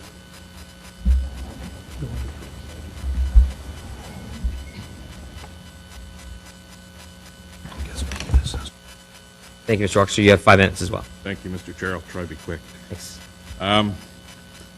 First of all, I'll introduce myself. My name is Stephen Walker. I'm a principal with Patterson Group.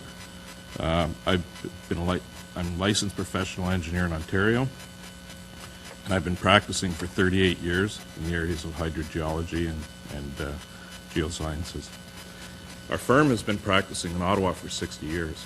We're quite familiar with development in the rural area. And specifically, I've been involved with several land development applications in Greeley. Typically, they do end up going before the Ontario Municipal Board, and in each and every case, my evidence has been accepted by the board. The methodologies used and the conclusions reached for this application are consistent with these previous applications, which have been supported by the OMB.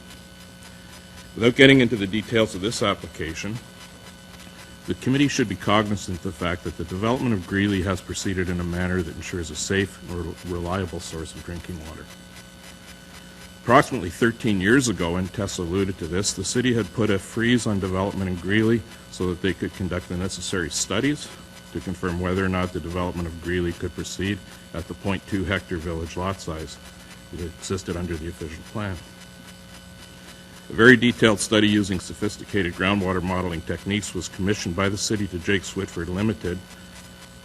The results of that study predicted that at full build-out of Greeley at half-acre lots, the overall nitrate impact would be of the order of about 1 milligram per liter. The provincial drinking water objective is 10 times that amount. In fact, I have a copy of the report here, and they have these nice plans in here that I wasn't prepared to present on this report. You see it's nice and blue. The whole area of Greeley is blue. In that, what that says is that it's about 1 milligram per liter at full build-out in the future at half lot sizes. Half-acre lots, yeah. We've also done sampling off-site as part of these studies that we've done, and we find that subdivisions as old as 60 years old, we're not seeing nitrates in the water. Typically, very low nitrates are even non-detectable, so they have been performing quite well. With respect to the city's comment in the staff report that approving plans of subdivision on 0.2 hectare lots will create even more risks to the public's health is without technical merit.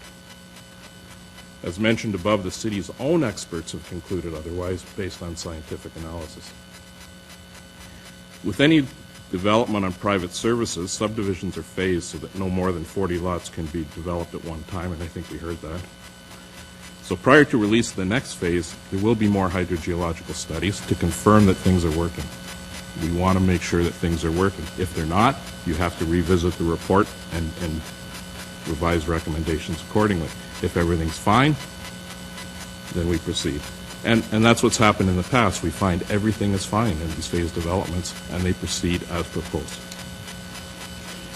This particular development also incorporates significant green space area as well as 2 large ponds, providing for a significant decrease in the actual lot density on the site. While the minimum lot size is 0.2 hectares, the actual density of development is about 0.95 acres per home, which is quite large.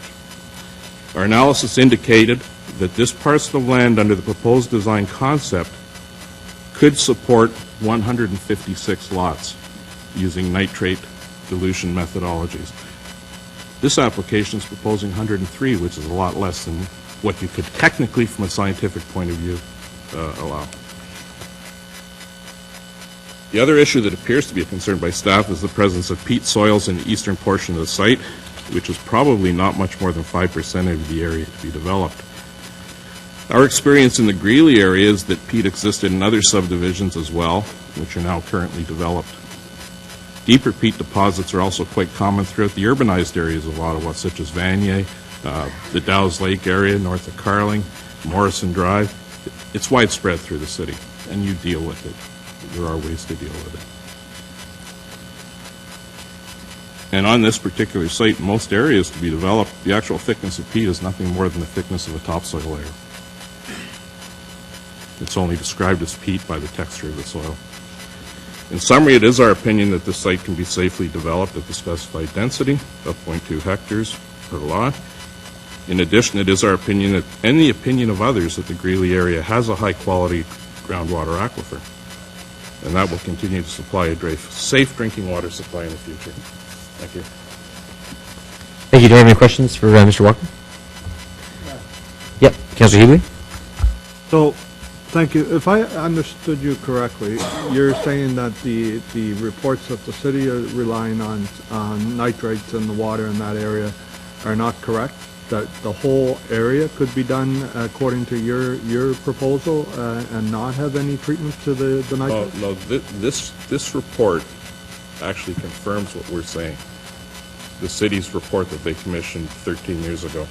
And as I said, they're predicting, based on detailed modeling and detailed sampling through the area, that if Greeley was fully built out at half-acre lots or 0.2 hectare lot density, right, okay, that you would expect your nitrates might reach in the order of 1 milligram per liter, which is 1/10 of what the provincial standard is.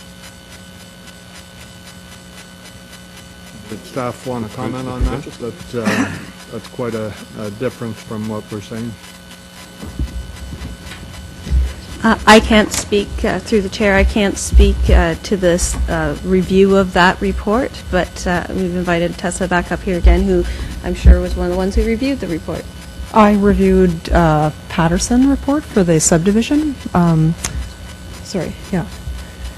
So I would like to, I guess I just want to state that I review their report based on provincial guidelines. I also looked at this report in terms of they had very specific recommendations in this report when you develop. And those recommendations did talk about following provincial guidelines, and the following provincial guidelines would be one of the really big keys. And Mr. Walker has also stated that the land can support 156 based on his nitrate dilution calculation. I've commented on this in my report. Some of my comments would be that he hasn't provided enough support for some of the values used in that calculation. I don't know how much detail you want to get into, but for example, one part of the calculation would be looking at infiltration factors. So you were looking at how water can come in to dilute the effluent coming out of septic systems. And one of the assumptions they used was that the entire portion of land would be forested after it's built up. That obviously cannot happen. It doesn't make any sense. Lots will have to be cleared to build houses. Another part of it would be taking out impervious areas. If there's a house, obviously water can't dilute into the ground. Mr. Walker had put in his report that the houses will be 220 meters squared, and in another area of the report, he actually puts in a draft lot layout, and he has 340 meters for the home. So I just asked in my comments, rectify the difference. If you want to have smaller homes and use that area for dilution, that's fine, but the recommendations have to say that no house is going to be higher than 220. If the houses are going to be 340, then you have to take that area out, because you can't have water coming into the ground if there's a house there. So it's a lot of comments like that. So even though he has stated here that the land can support 156 homes, the numbers used in that calculations have not been supported based on my professional opinion. So Thank you, and I appreciate your honesty, because where I was going with that is the concern I have with his comment was Greeley, beyond this proposal, you said Greeley could be built out to that factor. And so that could have implications for other proposals coming forward based on your report. If there's those questions to deal with that report, I certainly would like to see the answers to it. Could I just clarify what you said? I didn't say that I have concluded that. I have said that the city's consultants have concluded that in this Jake Switford report. That was the study that they did. I haven't done a study on the whole village of Greeley, but this is a report that the city had commissioned. Okay. Thank you. Thank you very much. Are you familiar with the Hillside Gardens in Manotick? It's an area that was developed in the 50s and 60s on well and septic, small lots. It all failed. It's now on the city water and city sewer. Yeah, their lots were smaller than 0.2 hectare, probably. Still, the point is that there is a saturation level, and I think it was to the cost of $6 million to the city, $6 million to the homeowners to bring in sewer systems to replace the failing septics. Anyways, just curious. Thanks. So our next speaker on the item is Stephanie Morris.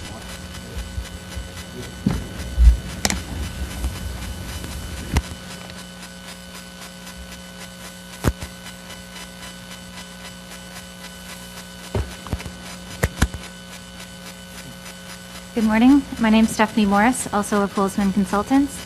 To give some additional background, given that the committee has asked about the number of issues outlined in the staff report, Mr. Holzman and I met with city staff at their request 5 weeks ago to go over the outstanding issues following our most recent resubmission. Just prior to the meeting, we sent city staff a copy of over 100 draft conditions that we had prepared for their review in advance of this meeting. The draft conditions were made up of council-approved standard list of draft conditions, other conditions from similar subdivisions in the area, site-specific conditions, and conditions proposing solutions to some of the outstanding issues that would need to be cleared following draft approval. Don't worry, I won't go through all 129 of them.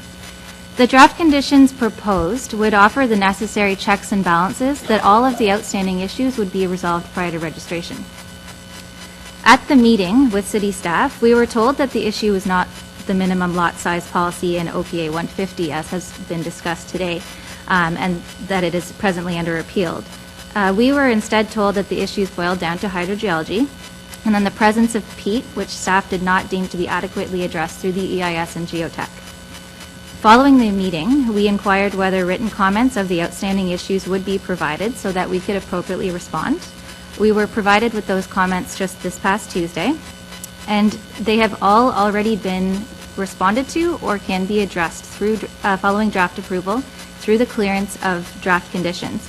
And this is outlined in the package that I just distributed to you all. The draft conditions suggested in the staff report would give an additional level of comfort that the outstanding issues staff have regarding the geotechnical investigation and EIS would be resolved. In fact, the EIS report has been revised, and it concludes that the boundary of the wetland is as originally submitted, and it won't impact the subdivision. So the issue that remains to be decided, as we have been discussing, is the conditions for private servicing as studied in the hydrogeological and terrain analysis, and the number of lots that can be supported. These are the same issues that have similarly gone before the Ontario Municipal Board successfully many times over. I must just add one thing. As I mentioned, I won't go through all of the draft conditions, but One of the, or a number of the conditions deal with the new park development process. When we had originally consulted with the city, the applicant was offered a scenario whereby the park would be paid for through a lump sum provided by the developer based on the amount of development charges that would have been collected previously, and the city would design and construct the park. In the draft conditions that have been provided to you, an alternative scenario is presented whereby the financing of the park would be as was just proposed, but the park would be instead designed and built by the developer in accordance with city specifications and standards, and this would allow the developer to design and build the optimum park and a substantial recreational trail system within the budget proposed.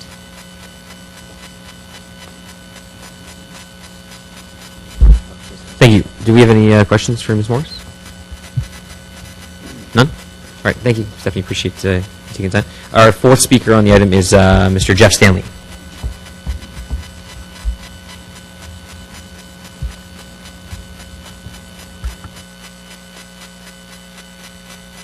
Hello, thank you. Thank you, Mr. Stanley. I'll be very brief. No worries. Can you hear me all right? Okay. So quite a few years ago, as Bill sort of reiterated the story, myself and my two sisters decided to get together and go forward with the property my father and my mother had given us to do something with toward our, our retirement, I guess you could say. We lived on the farm, and we, worked on the farm for years, and we're not developers. All three of us just have regular jobs, and we thought we would be able to develop the land similar to how my father developed his. And then as far as our contact with the city went, it looked like it was going to go through, but the timelines changed, and we were kind of floored when we had the decision that 0.4 hectares were going to be put in place, and that was when we decided it didn't look like we were going to have the funds to go ahead, and we teamed up with a quality builder like Sunset and moved forward that way. So we're just hoping that things can be resolved and we can get a good decision.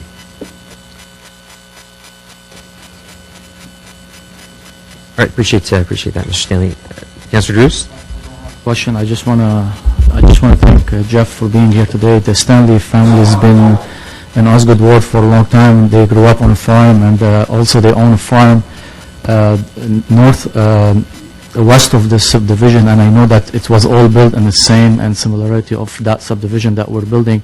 So I just want to make sure, bring this to the attention to the committee, that half-acre lots are the same service that we have, private services that we have has been built by the Stanley family before. How many homes, Jeff, we have in Stanley Park? Park, there's about 100 units in Stanley Park. Thank you. Thank you very much for being here today. Thank you. Thank you very much, Mr. Stanley. Thank you, Councillor Drews. So our last speaker on the item is Mr. Dan Anderson. Dan, you may or may not have spoken to us before. You have 5 minutes. Thank you. I'll get right into the staff report. Wetland. There is a provincially significant wetland not on this land.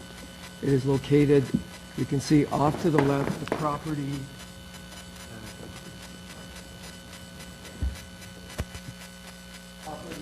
is here. This is the subdivision. This is the wetland, entirely off-site. There is a 120-meter buffer around the wetland, also entirely off-site. In the hydrogeological and the geotechnical report that was produced, typically, as has been found in every single subdivision that we have done in Greeley, which would be about 24 phases, 700 lots, there's peat. Staff saw the peat, we're running into trouble, peat, we're going to find something here. And they said, this is possibly a wetland. This is a piece of peat affecting 6 lots. And in any event, we put that comment, we only got it a week ago, we put it to our biologist, who has a PhD. He produced a full 5-page report. We have that report here. And his conclusion states The information on the plant community is sufficient to conclude that the area not be considered part of the wetland and no further wetland investigation is required. That is a complete red herring. A couple of years ago, we were before ARAC. I remember working with Councillor Blais on a sponsors group on the Cedar Lakes development. These were exactly the same issues. We wound up having to go to a number of meetings. We had a sponsors group that made a recommendation for a settlement. In any event, the vociferous objections of staff on hydrogeology on virtually the same points then went to two separate hearings of the Ontario Municipal Board, where we each had an opportunity to cross-examine each other's witnesses and review in detail the reports. The decision of the board on both instances, and this was by Member Conte, who is an environmental planner, who is executive director of the Friends of the Second Marsh, the decision of the board on that was to approve the density at 1.02 units per acre, to approve half-acre lots on virtually the same conditions. In fact, this site has slightly better hydrogeological conditions. The 17 pages of comments that referred to didn't indicate that the work that was done by Mr. Walker or by our firm, which I think you'll find if you investigate, is considered work of a very high quality. It indicated concerns about methodology.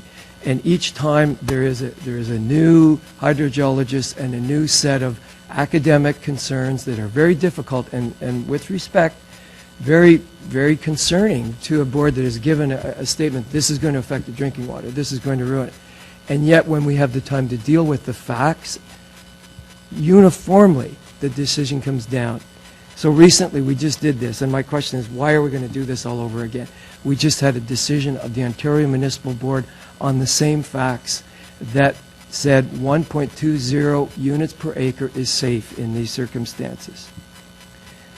So I have lived in Sunset Lakes and Greeley for 22 years. My well is 60 feet deep. I am living in the most densely populated area of the village. Upgradient of me are homes that are over 50 years old. My own neighborhood is mature. My family of 6 is drinking the water. The water tested this summer in my well had no detectable nitrates. You would think then that the water from all these septics, including 50-year-old septics, would gather in the pond in front of my home and would be a cesspool. The water in that lake tested this summer had no detectable nitrates. These are the same conditions that are uniformly found. We have 15 ponds in 700 lots in 6 developments in Greeley. This is the data that is produced. What is produced supporting the objections that we're hearing is conjecture. It's not data. It's an academic analysis. And when it gets to the board, as the board called it, a diligent critique. But Mr. Walker's opinion is the one that does the well test. The well tests in the area to the north, which is at 1.4 units per acre, have a maximum at the property line of 20% of the allowed, fully built out, fully matured, 20% off-site to the north. The wells on-site have virtually no nitrates. The water moving off the site is moving south and east out of the village. The density is 1 acre, one of the lowest densities we've yet to approve. So I've dealt with wetland, I've dealt with hydrogeology. The question, the last one is, we can't go against staff. I understand. You've got staff, they've given you opinions, you've got Conservation Authority. The question ought to be, at this point, how can we disregard the opinion based on the very conclusive research done on-site by Mr. Walker? Mr. Walker is the one that was here in 03 and well before that reviewed the report after the development of Freeze of Greeley that said this is safe. His opinion is behind every single one of the 700 lots plus the 100 on the Stanley Farm, 800 lots that support, and subsequent performance have demonstrated, not conjecture, subsequent performance has demonstrated these are safe. I ask you to, this is my conclusion. Yep, go ahead. A, confirm the lot size is grandfathered. B, accept the report of Mr. Walker. C, accept the report of Mr. McKinley. D, approve the draft conditions that have been supplied to staff.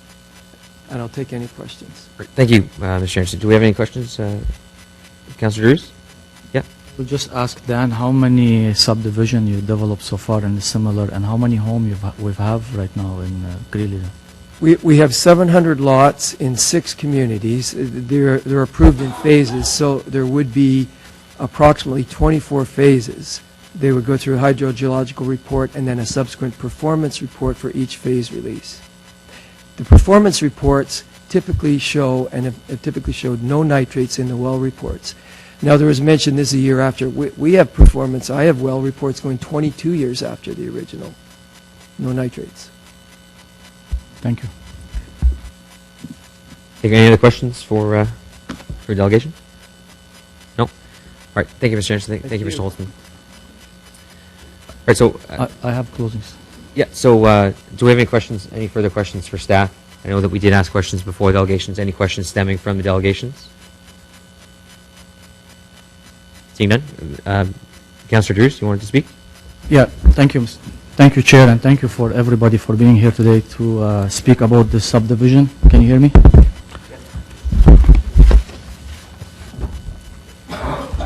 Just for the record, I cannot support staff and their position on this report. I live on half acre myself, and I live in the subdivisions that Mr. Anderson's been talking about, and I know the water of my quality of my water, it's great, and I never have an issue.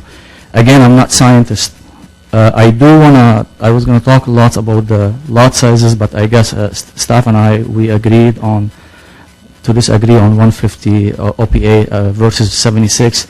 My objection was to this subdivision not be built on state lots because of I'm tired of seeing OMB ruling on us all the time. Greeley lost its identity. We do not have Main Street. We're trying to put a bike lane to connect, so we have connectivity. We've been working hard with staff, with developer. That's the only reason, that's the only way we could do it right now. We're putting $2 million park at Parkway and Bank Street, and none of the people can enjoy it. We have to go through different, we have to cross roads because they're not well thought out. So on that, I cannot, I do want to work with the developer, and I know probably if we spend some more time with the developer, I seen it, and there is an evidence that we did work with Quinn Farm. Yes, the Quinn Farm developer came in, and we worked with them 4 years ago, and we put some rules, and we did pilot project. I saw there is lots of work happen between the developer and the city staff. There is Kavanaugh just down the road, also 45 lot, and again, staff is approving it for half an acre lot with private services. So I don't know why, in this case, this subdivision could not work. It is a 100-acre lot, and we're putting 103, so it meets every criteria on size lot that we ask. So for this, Chair, I cannot support the staff on this. Thank you. Thank you, Councillor Roos. I just have a question. Maybe you know, maybe you don't. How many days after the 120 limit did Quinn Farm continue to get work done? Do we know? No. I'm just curious. I just know that these are frustrating. I understand that. I know Councillor Drews and I have spoken about this quite a bit over the last few months. And I think the challenge you have is that ideally, if staff and the developer could have worked further on this, like we have with other subdivisions in the community, as you so rightly put, we have come to conclusions where we're able to support those. That hasn't been the case here. Unfortunately, once delegated authority is pulled, it has to come up to committee. I don't think, and this is an arguable point, right? Because I mean, some people would argue that staff take too long in working with developers. I think that's probably the argument that you'd hear today. But at the same time, sometimes that time allows things to get through, and then you get to avoid the OMB because we can come to a conclusion like we did with the Quinn Farm. And I realize that's a pilot, but nonetheless, it's still an approved subdivision. So, like I said, I think had we been able to find some more time to have staff work with the developer on some of these issues, I think maybe we could have come to a different conclusion. But since the item was forced its way to our agenda, staff had no choice but to put forward the recommendation to refuse. And I will be supporting that as well, because I think at this point we haven't been able to come to a proper conclusion as to how we move forward and how we address the concerns. I mean, you look at the report, even the concerns of the community are similar to the concerns set by the city. Planning is unique, right? We have people that say that communities say that all planners do is give developers everything they want. We have developers that say that staff don't do enough to help them get what they want. So it's a very unique situation when there's two different sides, and we don't always come to conclusions, or we don't always agree on it. But nonetheless, it's unfortunate that we couldn't do that in this case. But we have to bring the report forward as it stands, and just ask for a vote. We'll do yeas and nays in this.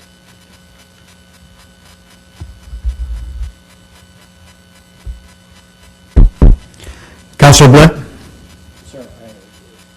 Sorry, so I should read the... did you have a question? No, I wanted to read the question. Sorry, so that the Agricultural Rural Affairs Committee recommend council refuse the plan subdivision proposed for 1705 Old Prescott Road to permit the development of 103 lots, and refuse an amendment to zoning bylaw 2008-250 for 1705 Old Prescott Road that would permit the residential use within the proposed plan subdivision. So, yeas and nays on that. Councillor Blair? Yes. Councillor Deleuze? No. Councillor Alchantiri? Yes. Councillor Hoodley? Yes. Councillor Moffat? Yes. That's 4 yeas, 1 nay. Thank you very much. Appreciate everyone taking the time to come out today and speaking on the item, and appreciate staff's time as well. So that's it for our regular agenda. We carry number 7 at the beginning. Any in-camera items? We have none. So we move to our open mic session, and we do have 3 speakers. I believe they're all related to the same issue. So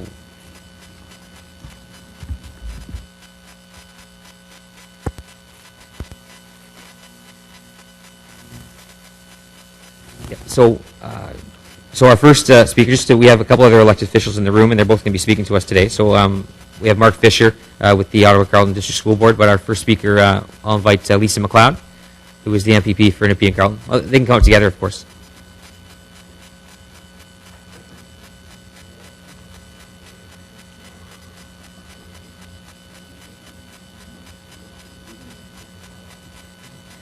Oh, I also I mentioned 2 elected officials. We have a third. Lynn Scott's here as well. Lynn is the trustee for the Ottawa Carleton District School Board, and of course Mark is a trustee for the Ottawa Carleton District School Board for the different zone, the zone that we're dealing with here today. All right, so Lisa, go ahead.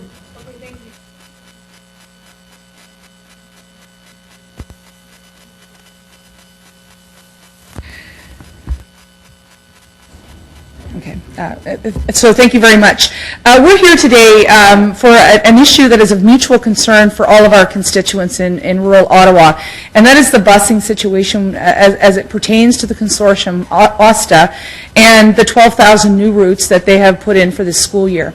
We're not asking a direct monetary ask here today, nor would I want to do that as a provincial politician, but what we are asking is for your assistance in working with OSTA to explain to them the difference that rural constituents are met with respect to their commute to school, with their walk to school, and with the issues surrounding the busing. So this is a major concern for my constituents in the Rideau Goulburn ward as well as in the Osgood ward. And this city has done a lot in the past 14 years in order to enfranchise and reach out to rural constituents. And I think you have a model that OSTA could also use. And that's why we're here today is effectively as local politicians with Councillor DeRuse and Councillor Moffat to seek the city's guidance and meet with OSTA and explain to them that you don't have a one-size-fits-all approach, given the fact that you do have the ARAC committee and you do look at proposals through the rural lens, and how we can best contribute that to the OSTA approach when they're looking at the new design of routes in rural communities and the commute to rural schools. So I'll pass it over to Mark Fisher, who is with the Ottawa Carleton District School Board, and we're happy that Lynn Scott is as well here, and she serves as part of my ward as well, or constituency. There we go. Are we on? All right. Thanks, Chair. Thanks, Committee, for taking the time to listen to our views. Obviously, as Lisa said, I'm Mark Fisher with Zone 7, which covers Osgood Township, Gloucester South Nepean, Gloucester Southgate, so three city zones. Roughly 50,000 constituents with the English Public School Board. The issue that we really want to bring to your attention, and we had a great conversation with Councillor DeRuz a couple of weeks ago about the new rules around walkability and the way that the Ottawa Student Transportation Authority is now looking at realigning some of its busing routes. And what we've seen and what I've seen, and I don't know if some of the parents are with us from these communities, but when you look at places like Osgood Township or Metcalfe or Greeley, one of the things that I'm seeing that is of grave concern is that when you look at some of the arterial roads in these communities, in many cases, the traffic on these roads is significant. The volume is significant all times of the day. When you look at these roads, more often than not, they don't have sidewalks, which makes walking very difficult for young ones. When you look at winter snow clearing, is another issue that has come up time and time again in terms of clearance of the snow on the road, which when you don't have sidewalks is an issue because you have no margin of walkability along some of these roads. So the issue that I have, and I've tried to bring to the attention of the Ottawa Student Transportation Authority, is that there's a requirement to look at some of these busing issues, the walkability issues, in a different light in the rural part of the city, because what works in the inner part of the city doesn't necessarily work in the rural part. And what I've heard consistently from them is that, well, if we have some special dispensation for this case in Osgood, well, we've got to have a policy that applies across the city. And I think both of us here, knowing how the city looks at its issues, are convinced that the Ottawa Student Transportation Authority can have a different approach when it looks at some of these issues in the rural part of the city. So what we're trying to encourage is for the committee to consider reaching out to OSTA, letting OSTA know about how it looks at these issues across the city and how you differentiate between the inner city, the green belt, and the rural part of the city, and perhaps to also have a conversation with them about how they look at designating roads as hazards and how that works again in the rural part of the city versus the inner city, because I think the contexts are fundamentally different, and they so far haven't wanted to make themselves ready to appreciate that. In addition to that, what has often been said to me is, well, the city treats this road this way, therefore unless they change their determination, we can't do anything about it. So there's this funny conversation that's happening here that I think now requires the school boards, the city, and the Ottawa Student Transportation Authority, which is a separate and independent board, to perhaps come together and talk about some of these issues. And I think walkability and busing is a starting point. And I think there are certainly other issues where there needs to be some like-mindedness around planning and sharing services. But I think walkability is certainly the first one that has come to my attention, where I think there are some clear lines of synergies between what we do as a school board, what the city does, and I think what OSTA should be doing. So with that, I'll close. Thank you very much. Lisa, did you want to add anything to that? Just that I think that there are some opportunities here Yeah, you could. Never been accused of being too quiet either. So, I think there are some natural synergies, as Trustee Fisher has pointed out. And one of the things that I think would really benefit my constituents and our mutual constituents is maybe perhaps creating a meeting between the two chairs as well as the appropriate transportation officials between not only the consortium but also the City of Ottawa, and explaining to them the situations as Trustee Fisher has talked about, and looking at some options. One of the things that our school boards have been getting very good at are these walking school buses, and perhaps that there's an opportunity there to restore some of the busing for some of the individual families, but also ensuring that during the warmer months. So there are options that aren't going to be very costly, but I think it's important for us as politicians in the area to have the conversation with OSTA using the city's data and using the city's planning methods, given you have worked so hard over the past 14 years since amalgamation to be respectful and cognizant of the uniqueness of this rural city. So I'll conclude it. All right, thank you very much. So just before we say anything, I know we have another speaker on the same issue, Lori Burnett. So I'll invite Lori up. Lori is a resident of Metcalfe.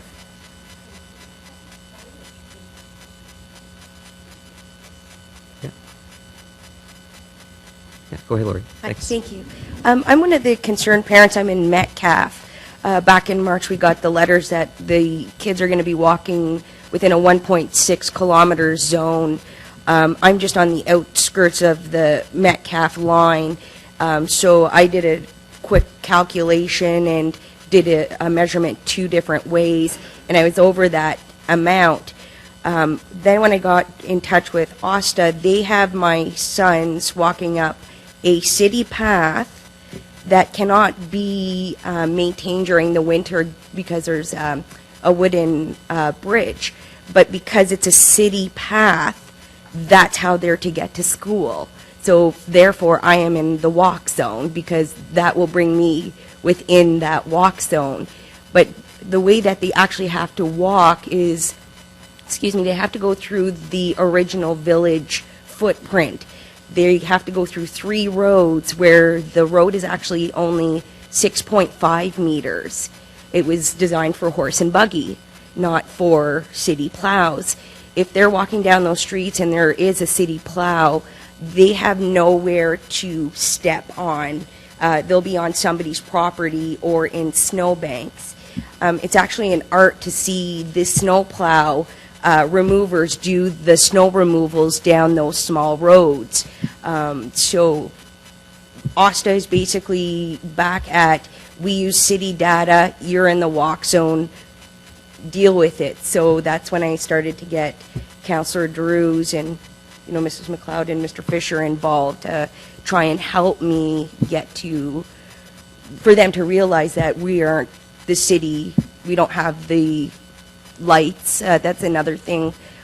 They will only have 3 street lights in a 1.8 kilometer walk from the school to my home. We don't have street lights like we do in the city. So there are a bunch of concerns, and I'm also here on behalf of a lot of parents in Metcalfe and in Osgood.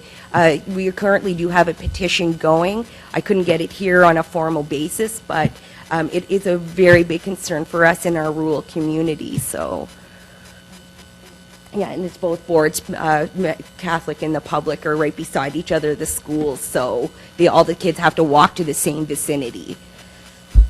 Right, thank you. Did you? Oh, I could opine about my feelings about OSTA for quite a long time, and I'll happily do so for at least a few minutes. So thank you very much for your presentations, and I happily agree and would go one step farther that even their treatment of walkability in the urban area is far from sufficient, especially for primary-aged children. The rules on how to get roads designated as hazards are not at all clear. Some parents are told that they use city data. I was told by a school trustee that they hire their own traffic engineers to do analysis. They hire public relations firms to try to convince people that what they're doing is a good idea, and hire professional lobbyists to come to City Hall to tell us that what they're doing is great, which I found quite unfortunate that they would invest their money that way. And so I wholeheartedly agree. One of the fundamental challenges I've seen this year is that because there is not alignment between the 2 budget years, the city runs a January to December budget year, the school boards run a school year budget year. Often the decisions that the school boards and OSTA make relating to walking distances, school zones, changing school boundaries, etc., don't line up very nicely with how we budget internally to the city. So when we're talking about the need for new crossing guards, or if we were going to fund some kind of walking school program, there's often like an 18-month lag there just because of how the budget cycles work. So I agree, we probably need to have some conversations with OSTA and the school boards to see how we can better align these kinds of activities and these kinds of decisions, and make sure that the city's informed of these kinds of changes far enough in advance so that if we feel it's important to take action, we have both the time and to find the money to do it, but also the time to implement whatever that solution happens to be, because lighting even if we had the money to do it, we can't just go and pop up lighting tomorrow, right? It's going to take us some time to do that. So I 100% agree, and thank you very much for your presentation. Thank you, Councillor Blais. I imagine Councillor might want to say. I'm just going to speak really quickly. Of course, I spoke to Councillor about this prior to this meeting. I know last year I happened to meet with Vicky Kiriakou, who was the general manager at the Ottawa Student Transportation Authority, and I know that I worked with her on more as a parent than as a councillor. But when it came to Cars on the Rideau Public School, of all the schools that were proposing bell time changes, Cars was the only school that was proposing a 60-minute change, which would have meant a kid from Birch Rapids getting on the bus getting off the bus at 5 o'clock in the afternoon for 2 months in the winter. Of course, is dark, and Donnelly Drive is a very busy 80-kilometer-an-hour road. Thankfully, we were able to work. The school was able to work with OSTA on that, and the bell time change actually went from 8:15 to 8 o'clock in order to satisfy their goals instead of going up to 9:15. Similarly, I know that in one of their reviews in Manotick, they did actually expand the hazard zone. They created a new hazard zone. So they were receptive in some cases. I see from the review for Metcalfe that outcome was no changes to the maps required, even though right in front of that they have the list of concerns that were brought forward during their report. So I'd be happy to coordinate a meeting with Vicky Kiriakou to discuss these issues. Obviously, I'll work with Councillor DeRuse to make sure that we pinpoint the specific issues, that we have a targeted conversation. More than happy to bring in our transportation staff at the city, if not Phil Andrew, someone of his ilk, and of course consult with the other rural councillors as well to talk about some of the issues that we have. And if you want to be in on that as well, the trustees and of course Ms. McLeod, if you want to be involved in that meeting, that would be good. But I'll certainly take that away, and we'll work on that to coordinate that meeting. Councillor DeRuse. Thank you, Mr. Chair, and I just want to echo both of my colleague, Councillor Blais and Councillor Moffat on this issue, and I want to thank actually Lisa, our MPP, Lisa McLeod, and of course Mr. Mark Fisher for being here. Of course, also the parents, and I know Lori is here on behalf of lots of residents in our ward, not just only one, but it's a working day, not to all of them they are here, and they understand it's not a city issue, but collectively, when we decided we need to do something as a rural, and that's why I asked them to come here today to speak about it, because even the city of Ottawa, the way we do business, we have implication on anything we do in the rural, and I think since amalgamation, the city of Ottawa demonstrated that we could work with urban and rural and greenbelt, and we could deliver to our residents. It doesn't matter where they are. Base is as good, not just as good. The city of Ottawa is one of the biggest city in Ontario. So I just want to thank all of you for being here today, and I'm really looking forward to work with the chair, and I'm thanking my colleague that accepted that we need to voice our resident concern to let them know that even the city of Ottawa does business different at the rural area, rural than the urban. And we talk about street light safety, so these are our kids, and we need to make sure that we are all in it together. So I want to thank you all. Thanks, Chair. Thank you, Councillor DeRuse, and thank you, Lori and Mark and Lisa, for taking the time to come here and to speak and to sit through our meeting. So Thank you. Appreciate that. No plans to expand any roads in your area, I don't think. Well, at least we'll tell you about it if we are. Well, Tim's going to make sure that we tell people about when we build roads through pools, so he was taking that direction. So that's it for our open mic session. Notices of motion for consideration subsequent meeting. Seeing none. Inquiries? I do. Councillor DeRuse has an inquiry. Thank you, Mr. Chair. I have an inquiry. I just want to make sure maybe if we can direct staff for next meeting. I'd like to maybe the committee to hear status of about our Lear study. That's one. And the second one is the status on the OMB hearing that happened about a couple of days ago concerning designated agricultural land, that it was one at OMB from designated agri-land to rural general. Yes, I'm well aware of that, as that is my ward. So if we can probably coordinate an update at the next committee meeting on that item. I could right now, but we'll just wait. And then in terms of a Lear update, a Lear status report, of course I'm on that. So is Councillor Blazeman on that study group from last term. And I'm sure we can coordinate a report from Bruce Finley on to update that as well. Thank you. Any other inquiries? None? Other business? None? Adjournment? Carried.